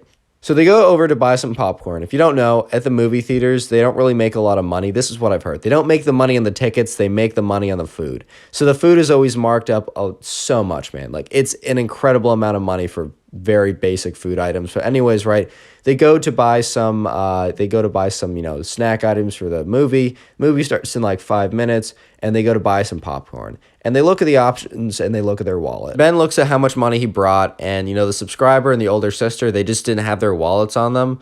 Don't totally know why, but they just didn't have money on them. Ben was the only one who had money, and since Ben didn't have a credit card or anything, he only had physical cash bills. He looked at how much money he had, and he realized that they could only get 1 small popcorn and then 1, large popcorn to share between 2 people instead of 3 small popcorns. That's just how it worked out. So Ben said, hey, look, I'll take the small popcorn, because he knew that like having the small popcorn was going to be less popcorn than sharing the big popcorn with someone, because there's also like a medium option, but it just didn't work for their budget.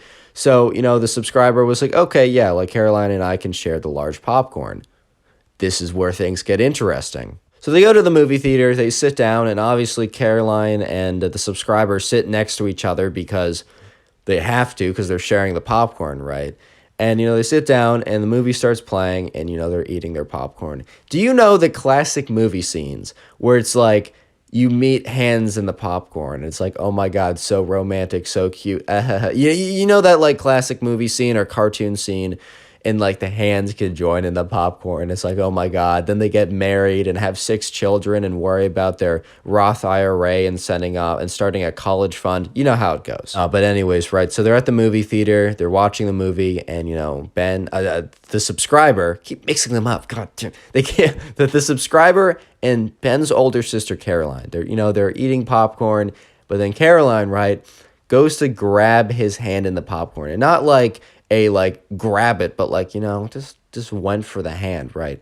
Because the subscriber reached in to get some popcorn, right? And Caroline very tactically reached her hand in as well. And she, at first Ben or the God damn, at first the subscriber, I'm sorry. At first the subscriber thought it was like an accident, like an accidental grab, right? Totally understandable. Like, oh, we're both reaching for popcorn at the same time. Our hands touched. Haha, yeah, that's a little awkward. But then he realized that she wasn't letting go. And he looked up to her and she was looking like staring straight at the movie and was like kind of smiling. And he was like, he was just like, oh, what is going on? What is going on? Help, someone, what? So he's like holding her hand for like a minute because he doesn't know what to do. He's too like afraid to just pull it out normally because that'd be so awkward just to sit. It's awkward no matter what, man, but that'd be awkward to sit next to her. And he's just like, oh, I have to go to the bathroom. Quickly stands up, and obviously she kind of lets go of his hand after he stands up because she didn't want to like stand up with him. I mean, maybe she wanted to go to the bathroom with him. Ha ha ha. But no. You know what I mean? No, but he went off to the bathroom. That was his diversion, right? And it was like far enough into the movie that he was able to stall it long enough that he just got back from the bathroom in time that like there was like 5 minutes left in the movie. The popcorn was basically out. He obviously didn't reach for more popcorn, right? That was basically the second event. The third event is probably the third event is the one that's like, you can't question it away. You can't be like, oh, she accidentally grabbed her. This is the one that's like the most out of pocket, the most absurd, the one where like it just went way too far. Today's secret word is sister. So if you made it this far into the comment section, comment sister down below. I just like to see how many people made it this far. And to see how many people make it this far into the video, I ask you guys to comment a secret word in the comment section down below. And I do my best to heart as many as I can. I can't heart all of them, but it's the easiest way to get a free heart and try and be a top commenter on the channel. With that being said, back to the story, and this is when it gets good. The third and final incident involves a sleepover. So you know it's going to be good, right? So the subscriber is having a sleepover at Ben's house. Like, they've been planning this for a while. It's going to be pretty fun. Like, he's planning to come over. They're going to, play some games, right? Watch a movie, stay up pretty late. And yeah, it's going to be a fun night, or at least he thought it was going to be a fun night in a not awkward, weird situation. But, sometimes you're not right about everything, man. It is what it is. It's just life. Wait, so the sleepover is going pretty well. And the subscriber noticed that Ben looks pretty tired. But, they're playing some rounds of like Call of Duty. They start a movie and they're just like sitting there and they're about halfway through the movie when Ben's like, dude, I am so sorry. I'm absolutely exhausted. Like, I know, like, I should have, like, slept a little more the night before. Like, I knew you were coming over. And, like, it was, like, 11. So it wasn't, like, super early. But Ben was like, dude, I'm sorry. Like, I just got to go to bed. And the subscriber's like, bro, don't worry about it. Like, I get it. Big assignment. Like, because they turned in the assignment they were talking about weeks ago, the night before. So, like, or, like, the day up. So this sleepover was like big celebratory, but Ben was up really late last night. So subscriber's like, I get it. Ben's like, hey, just stay here. You can finish the movie. And the subscriber's like, I think I will. I haven't seen this yet. Like, I'll come up pretty soon. Let me just say that the subscriber should have gone up with Ben. Crisis would have been averted. Anyways, right, so Ben goes up. He's tired. He goes to bed. And the subscriber's just sitting there on the couch watching, the movie. So the subscriber's like there for like 15 minutes when he hears, footsteps down the stairs and sees, Caroline, Ben's older sister, come on and sit on the couch with him. And he's like, hey, what's up? She's like, hey, how's it going? Like, I don't know. I saw you're like watching this movie and like, I don't know. I've seen a little bit of it, but I want to watch a little more. And he's like, oh, do you want me to rewind any bit? And she says, no, I watched about to this point. Little sus, but like whatever, right? Fine. So I'm not going to over explain what happens next too much, but they're kind of just sitting there. And the subscriber kind of feels like her, closing in a little bit, and he just doesn't think much of it. But basically, right, Caroline makes a move. The sister makes a move, and the subscriber kind of like rejects it more or less. He kind of like backs off. He's like, whoa.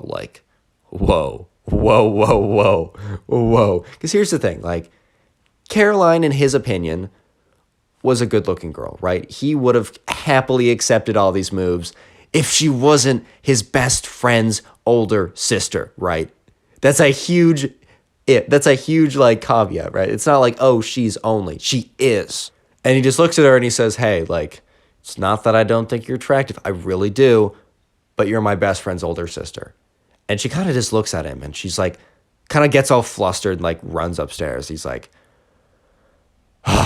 like, this is now a situation that I got to deal with. Like, And he's like, I just know for a fact this is not over. The next day in school, like he's just walking around and he sees Ben come up to him. And Ben kind of has this really intense look in his eyes. He's like, dude, no. What did the sister tell him?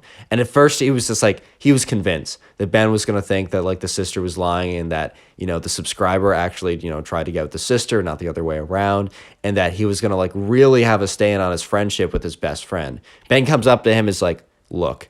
And the subscriber's like, dude, like, and he's like, don't even say anything, like, I'm so sorry. And then the subscriber's like, oh, okay. He's like, it wasn't appropriate for what my sister did. Not acceptable at all. I'm so sorry. Like, I get it if you don't want to ever come over again. And the subscriber's like, no, dude, like, I enjoy hanging out with you. Like, it doesn't even matter. Let's just forget about it and move on. Subscribe if you haven't done so. And if you want to support the channel, watch another video or just binge watch a bunch of stories. Easy way to do that is Storytime playlist. In today's subscriber story, the subscriber accidentally walks in on his best friend's sister, and it was pretty awkward. Enjoy the story. So the subscriber has a best friend who he's known for like 10 years. And for the sake of this video, let's just call the dude Ben. I know I've used Ben a lot, but hey, it's a pretty solid name. Anyway, so Ben also had an older sister who we'll be calling Kiki.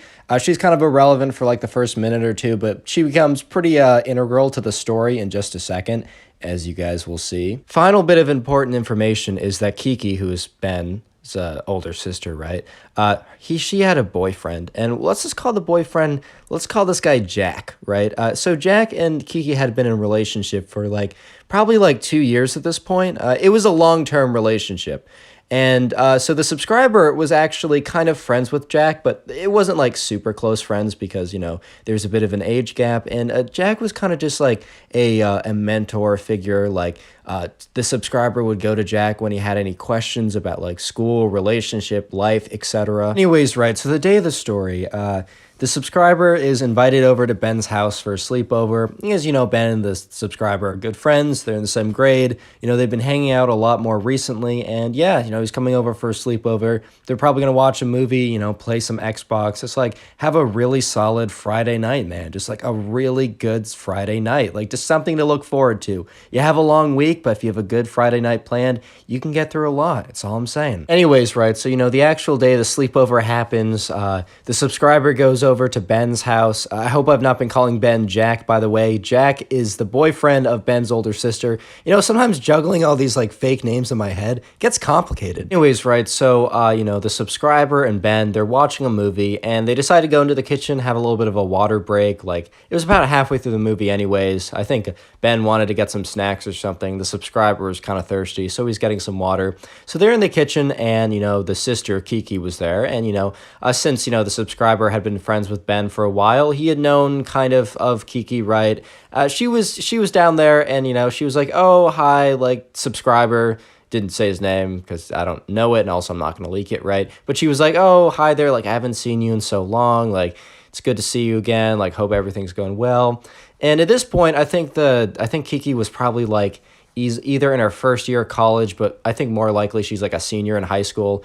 And he was like, yeah, how's that going? The subscriber is asking, like, is life good? All that kind of, you know, kind of small talk like that. And they just had like a very nice, friendly interaction. Let me just say that the next interaction between the subscriber and Kiki, the older sister, it just didn't go down as cleanly. It just wasn't as smooth as you'll probably see in a second. He's right. So Ben and the subscriber, they eventually, you know, they get their food, they get their snacks, they go back, they finish the movie. Pretty solid movie, right? So, you know, they're kind of like, I don't know, it's got to be like 10, 11. It's not so late that, you know, they want to go to bed, but they still want to, yeah, they want to go up, they want to do something. They don't want to go and invest into like another movie or something because, you know, that would just be too late, and they kind of just want to switch it up. So they say, and Ben's like, hey, do you want to go upstairs to my room and we can play some Xbox or something before we, you know, call it a night? And subscriber's like, yeah, no, that sounds pretty good. Been a second since I've hopped on, you know, Xbox, so it'd be nice to go on there again. And yeah, so anyways, they head up to Ben's room they head up to Ben's room. I got the name right. Points for me. Nice. Good job, me. So they get to Ben's room and, you know, the Xbox is there and there's the bed. And then Ben's kind of looking around and he finds one controller, right? So he hands it to the subscriber and he just can't find the other controller. He's like, dude, where's the other controller? I had two at one point. Like I didn't like take them anywhere. So he's kind of thinking about it for a second. He's like, oh yeah, like the other controller's in Kiki's room. He doesn't totally know. The subscriber's like, dude, why? And he's like, dude, I don't even know, but I just know for a fact it's there. So anyways, right, The controller's in Kiki's room, and the Ben's like, can you go get it? And because I don't know, he's like setting up the game or something, or tweaking with his Xbox, trying to get that all set up and such. The subscriber's like, dude, like, I don't want to go into your sister's room. He's like, dude, it's fine. Like, she knows who you are. Like, it's not a big deal. So, right, the subscriber's like, all right, bro, like, I'll go to your sister's room, and I really hope it's there, or it's going to be kind of weird. And he's like, dude, it's there. Trust me. And the subscriber's like, okay, yeah, sure. No, I'll just go to your sister's room. He's like, okay, do it. And he's like setting up the game or whatever. And the subscriber's like, all right, fine. Like, it's a little weird, but I'll go over, right? So he goes over starts walking down the hall, and he sees that, Kiki's room is, it's like a little bit, it's not locked. The door's a little bit open. There's also light in the room, meaning that someone's there. She also kind of like hears like, some noise. So he's like, okay, she's there. So he goes up to the door. By the way, real quick, if you subscribe to the channel and also leave a like in the video, if you do those two things, you will receive literally nothing, which is a fantastic deal. I know, I'm just feeling so generous today. I'm just such a wonderful person for doing that. I'm already aware of that, but anyways, back to the story. The subscribers, he's like walking down, the hallway, and he's going to the door, and he sees it's like a crack open, and there's light coming from it, and there's someone inside. So what he does is he kind of like, he knocks on the door, and he starts asking, like, he's like, hey, like, is there a controller in here? But the thing is, instead of like knocking at the door and waiting, he's kind of like going on autopilot, and he kind of sees that the door's already open. So he, how you knock on a door and you're like opening it at the same time? That's exactly what he was doing. He was walking into Kiki's room, knocking on the door while opening the door, while asking the question, hey, do you have a controller in here? Like, Ben says that there's a controller in here. So that was a bad call. Let me just say that. So, just to put it lightly, that was a very bad idea. So as he's like opening the door, he's like, hey, do you have a control? And then, he looks straight ahead because the bed is facing the door. She's with some random guy who he doesn't recognize, right? And, they weren't doing something the second that, like, he walked in. They weren't, like, in the middle of anything as he was, like, looking at them. But it was very, very, very, very apparent, right? It was extremely apparent. It was so transparent. Okay, you get the point. It was very obvious what they were doing, like, 1 millisecond before that half-open door was opened by the subscriber. And Kiki just looks at him like,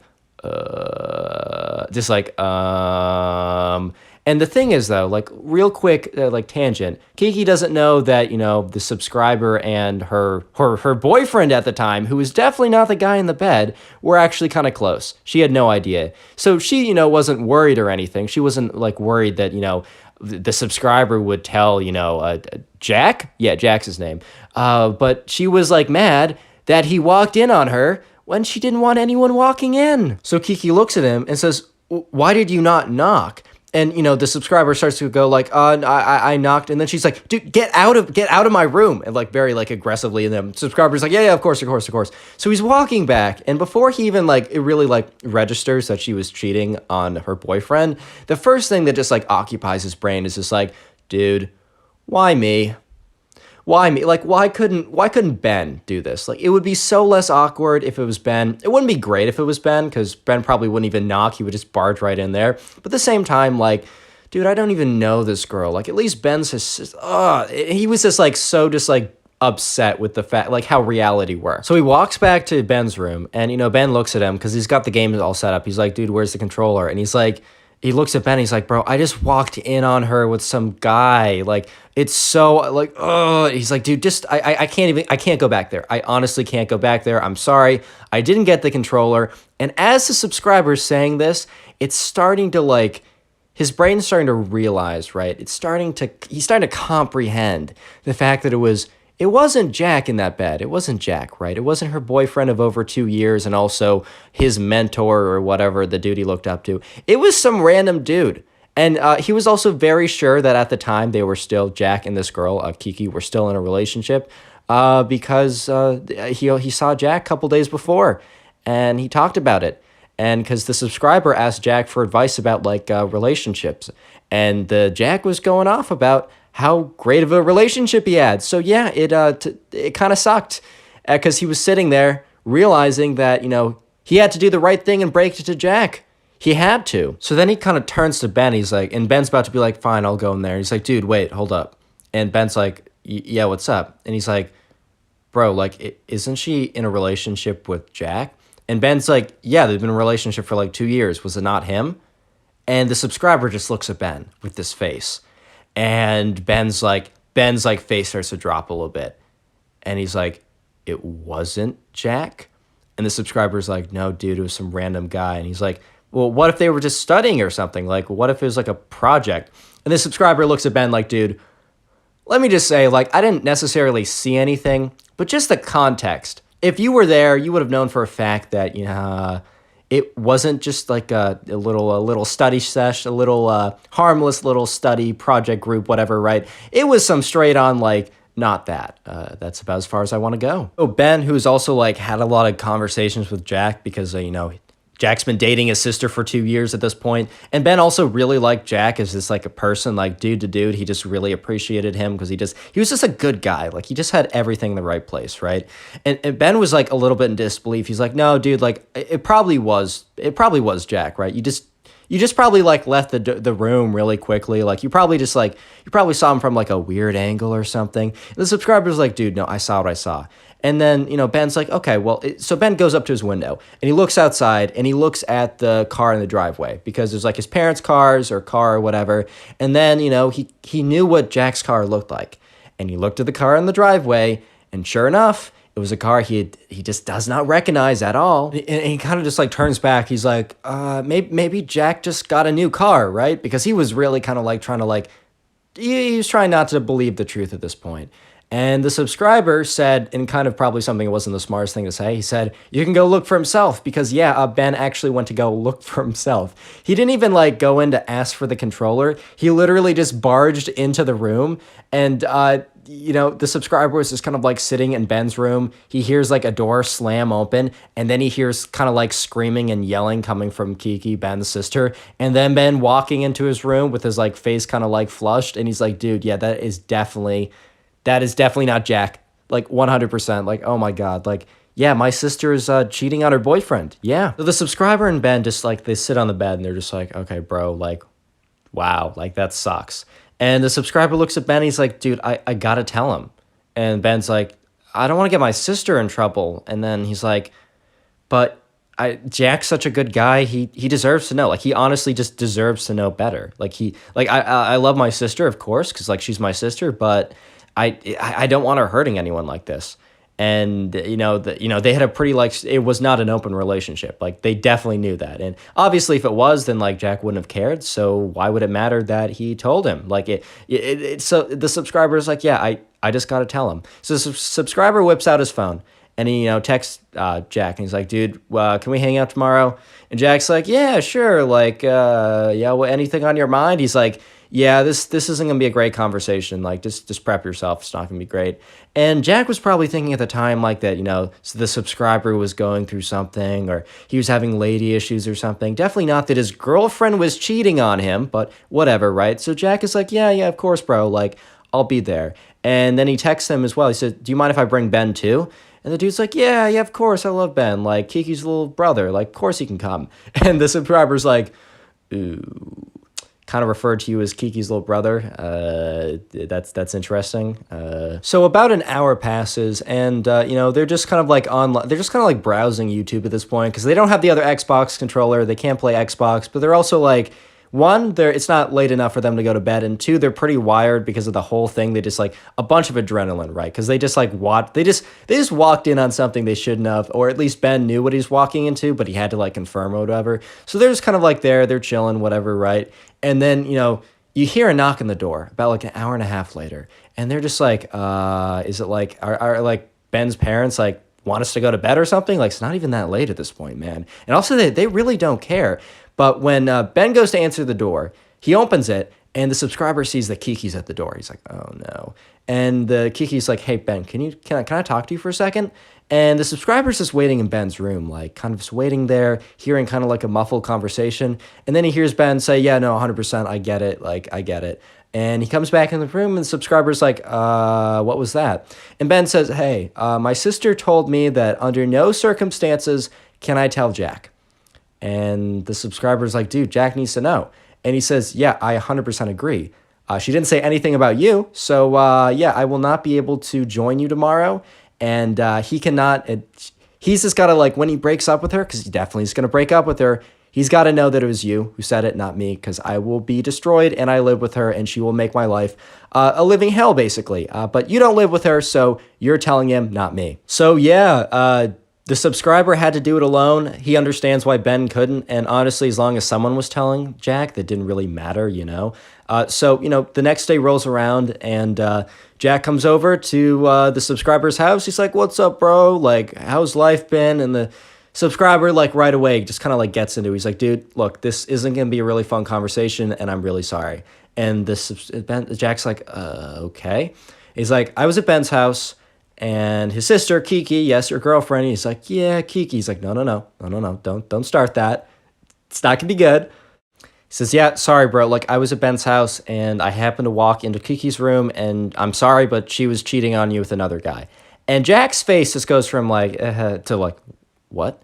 And at first he's like, dude, no, it definitely like wasn't what you think it was. And he's like, no, it's 100%. Like I even like Ben was supposed to come too, but she told him specifically not to talk to you about it. But she didn't say not to for me not to talk to you because she doesn't know that we're, you know, friends or whatever.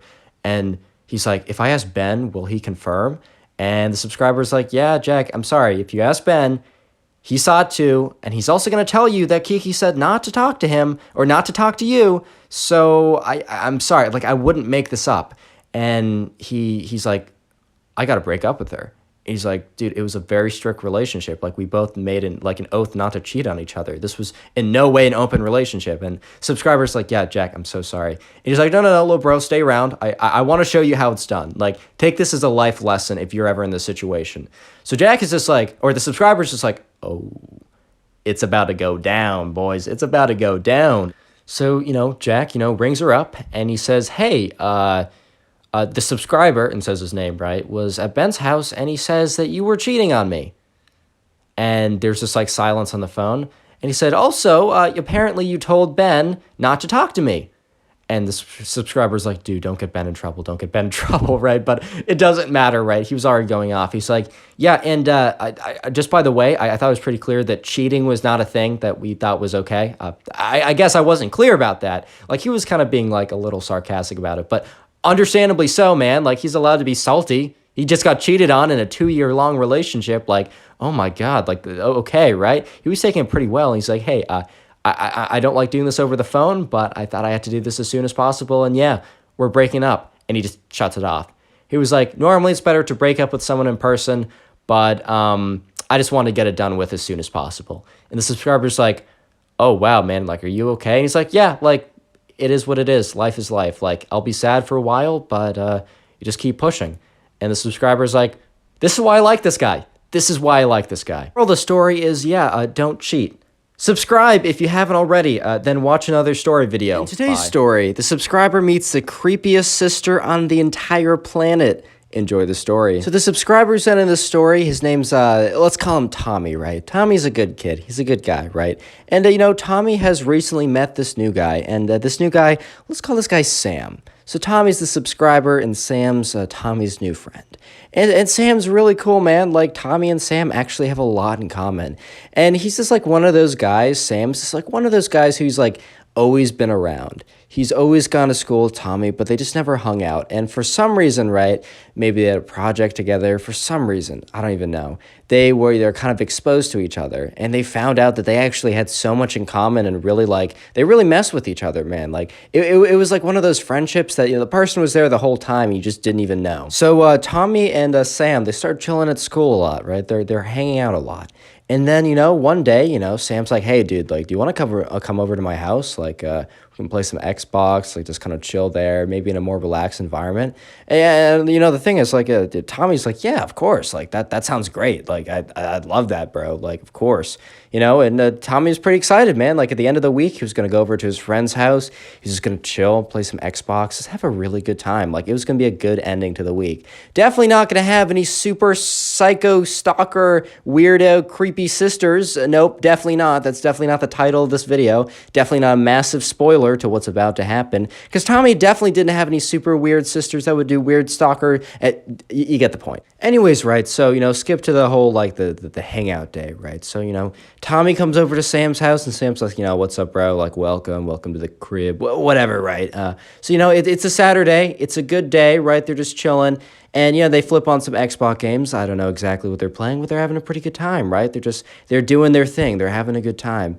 And, so, they're in the middle of some game, maybe some, like, COD Zombies or something. They're just, like, doing whatever they're doing, right? And then, Tommy, the subscriber, he hears, some steps. Here's some steps coming from the stairs that are like directly behind him, and he doesn't really think anything of it. Like, maybe it's like a sister, maybe it's some parents, maybe it's, I don't know, like their dog, maybe it's their pet, 15-foot tarantula, all these normal things that honestly could be. So he didn't really think anything of it. And then they hear the footsteps, or at least Tommy hears the footsteps stop. And it wasn't like they walked out of the room or they walked to another room. It's the footsteps, they kind of just stopped. As if someone was like walking down the stairs and then saw them and stopped and started watching them, as if that was the case. Maybe not, I don't know. And it's like, Tommy was feeling this presence watching him. The hairs on the back of his neck start to stick up. And he just turns around. He's like, turns around and he sees this girl. This girl that kind of looks like Sam, so he makes the assumption, okay, that's Sam's sister, just staring at them with these like big wide open eyes. And then Sam, who realizes that Tommy just turned around and is distracted, pauses the game on screen, right, whatever it is, and says like, yo, like, Natalie, why? And she's like, hi, I didn't know you had a friend over. And Sam's like, yeah, this is my sister Natalie. Meet my friend. He's pretty cool. Meet Tommy. I just met him. He's a cool dude. Like, just playing some COD or whatever. Like, is there anything you'd like? Natalie's like, nope. Nice to meet you, Tommy. And Tommy's like, nice to meet you, Natalie. This is a great first impression. Not totally you being super weird or whatever. Yeah, this is a fantastic first impression. I don't think I've had a better first impression. It was not a good first impression. He's a nice guy. So he's like, hey, Natalie, how's it going? Hope things are good. Right, so they go back to the game. They go back to like COD Zombies or whatever, and they're doing pretty good. And Tommy's pretty into the game. He's really kind of like grinding it out. And but then he gets that feeling, right? He gets a little weird feeling, like hairs on the back of his neck kind of stand up a little bit, and he's just kind of like, why? And he turns around, right? And Natalie, Sam's sister, is staring at him and then quickly like turns away to like look at the game, as if she was like staring at the game the whole time. But she was obviously staring at at Tommy. So Tommy turns back around, and then Sam turns around. He's like, Natalie, what are you doing? And she's like, oh, I'm just watching you guys play the game. He's like, okay, it's a little weird, but okay. Natalie's like, fine, I'll go, like whatever. And, she leaves at this point. And Sam is, Tommy is a little bit like, okay, whatever. That's a little weird, but I'll get over it. I'll get over myself. It is what it is, right? And, so, they finish their game. And they both like basketball. And, Sam happens to have, like, a basketball hoop outside of, like, his garage or whatever. So it's like, yo, do you want to, like, just throw some hoops or something? And Tommy's like, yeah, let's, that sounds really good. I mean, part of Tommy was just kind of excited to, he liked playing COD Zombies, don't get me wrong, but he kind of wanted to get out of the house because he didn't like the whole feeling of being watched, right? So they're playing like one man like defending, one man trying to shoot. I don't know basketball that well, so I can't give you like super technical terms. But anyways, right, so they're rotating back and forth. They're pretty evenly matched, and it's a pretty chill light game. They're not like super stressing. They're not being some like sweaty gamer Minecraft kid clicking at the equivalent of like 500 CPS, whatever that would be. And I don't know what that'd be in basketball, but being like a super sweaty nerd or anything, they're just having a chill game. So, and at this point, right, Tommy is now trying to score. He's trying to shoot. And, Sam is defending. And, right above the garage is a window. Right above the garage is a window. So, it's above the hoop. The hoop's below it. And Sam's looking up to take a shot. He's trying to make it, right? He's trying to make a dunk. He's trying to make some hoops or whatever, right?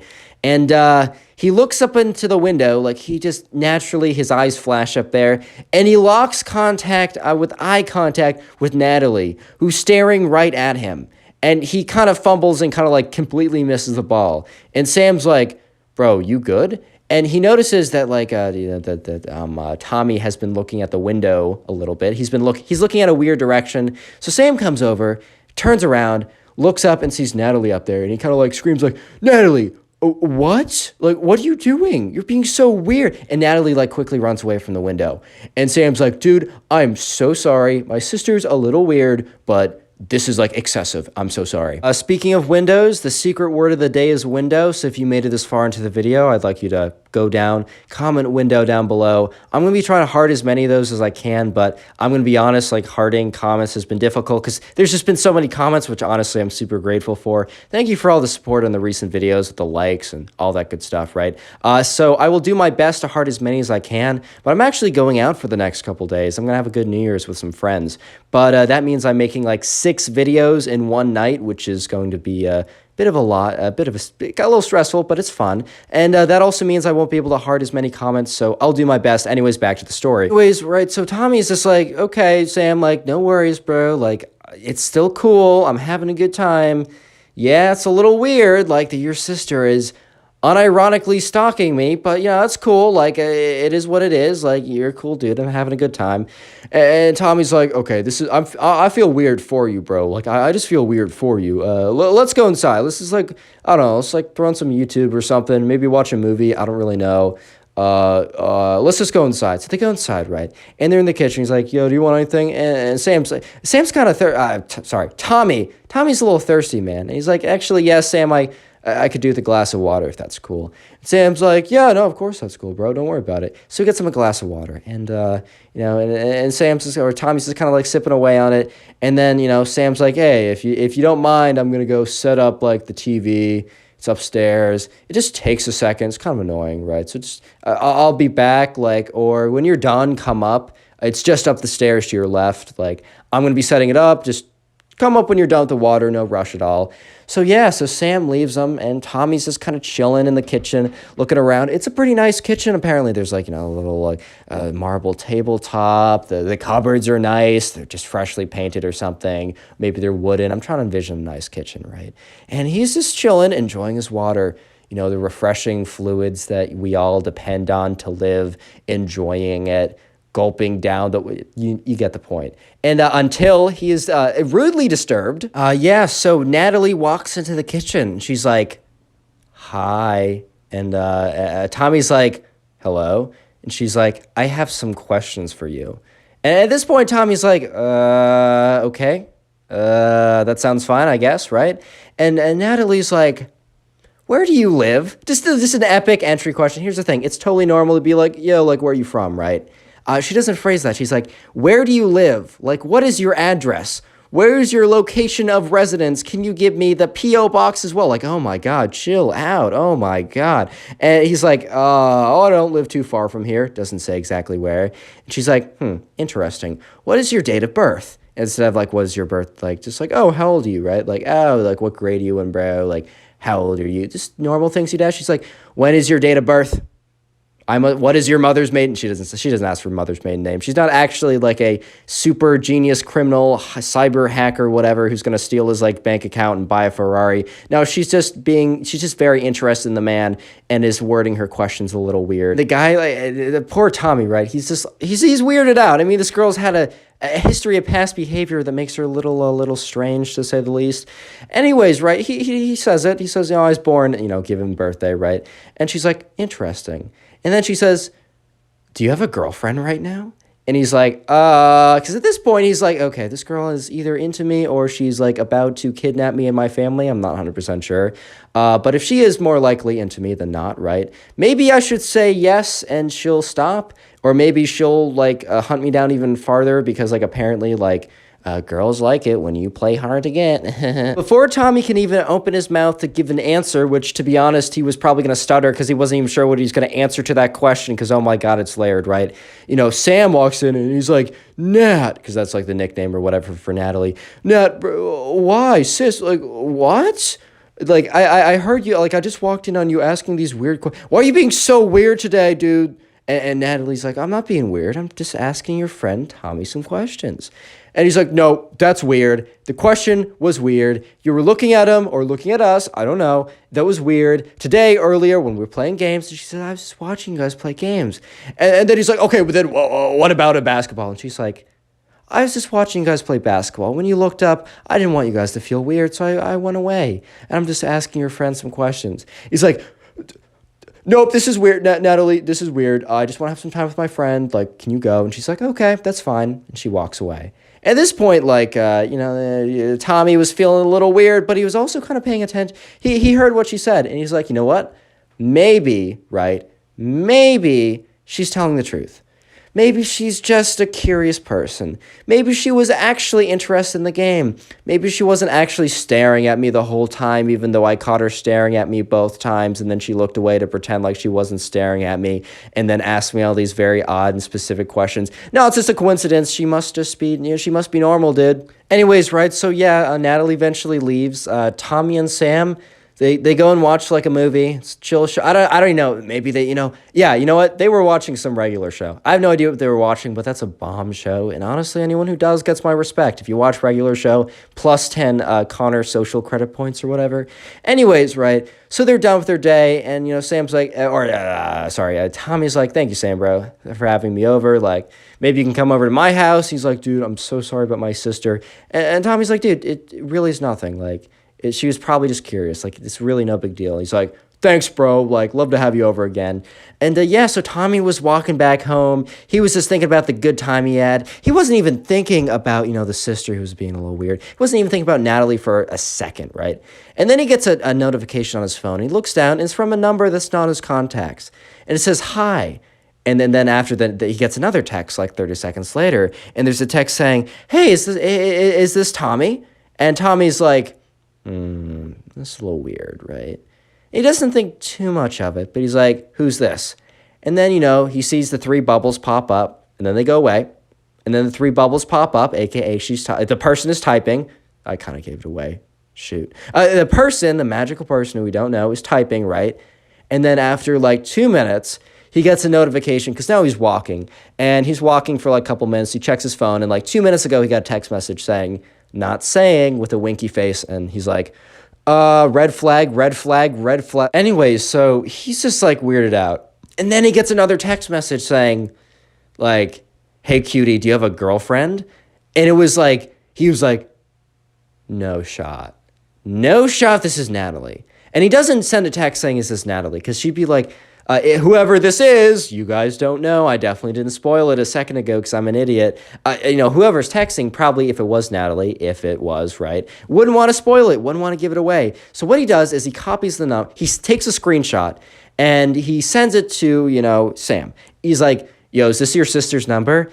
And he's like, dude, like, what?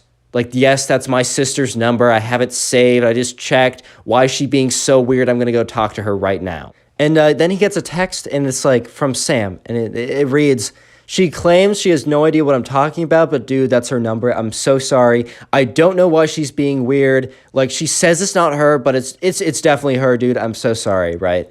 And he's just right at this point. Tommy's like, okay, that's a little weird, but he's just going about his day. He's living his life. He's having a good time. And as he's kind of strolling down the street, he gets a text message saying, you'll regret that. And he's like, what? Context, please? Anything? Help? What? Just looking at the message like, so he then he screenshots it, sends it to Sam, and Sam sends him all cap locks like, bro, I don't know what's up with her. So apparently Sam then goes and talks to her again. And at this point, she then confesses, and it's like, I'm so sorry. Like, I just thought he was really cute. And Sam's like, this is not how you treat someone who you think is cute. This is also not how you treat my friend. He's a cool dude. He just came over. We're just like all that kind of stuff. And she's like, I'm sorry. I won't talk to him again. And she doesn't. Subscribe if you haven't already, and then watch another story video or you're bad. Bye.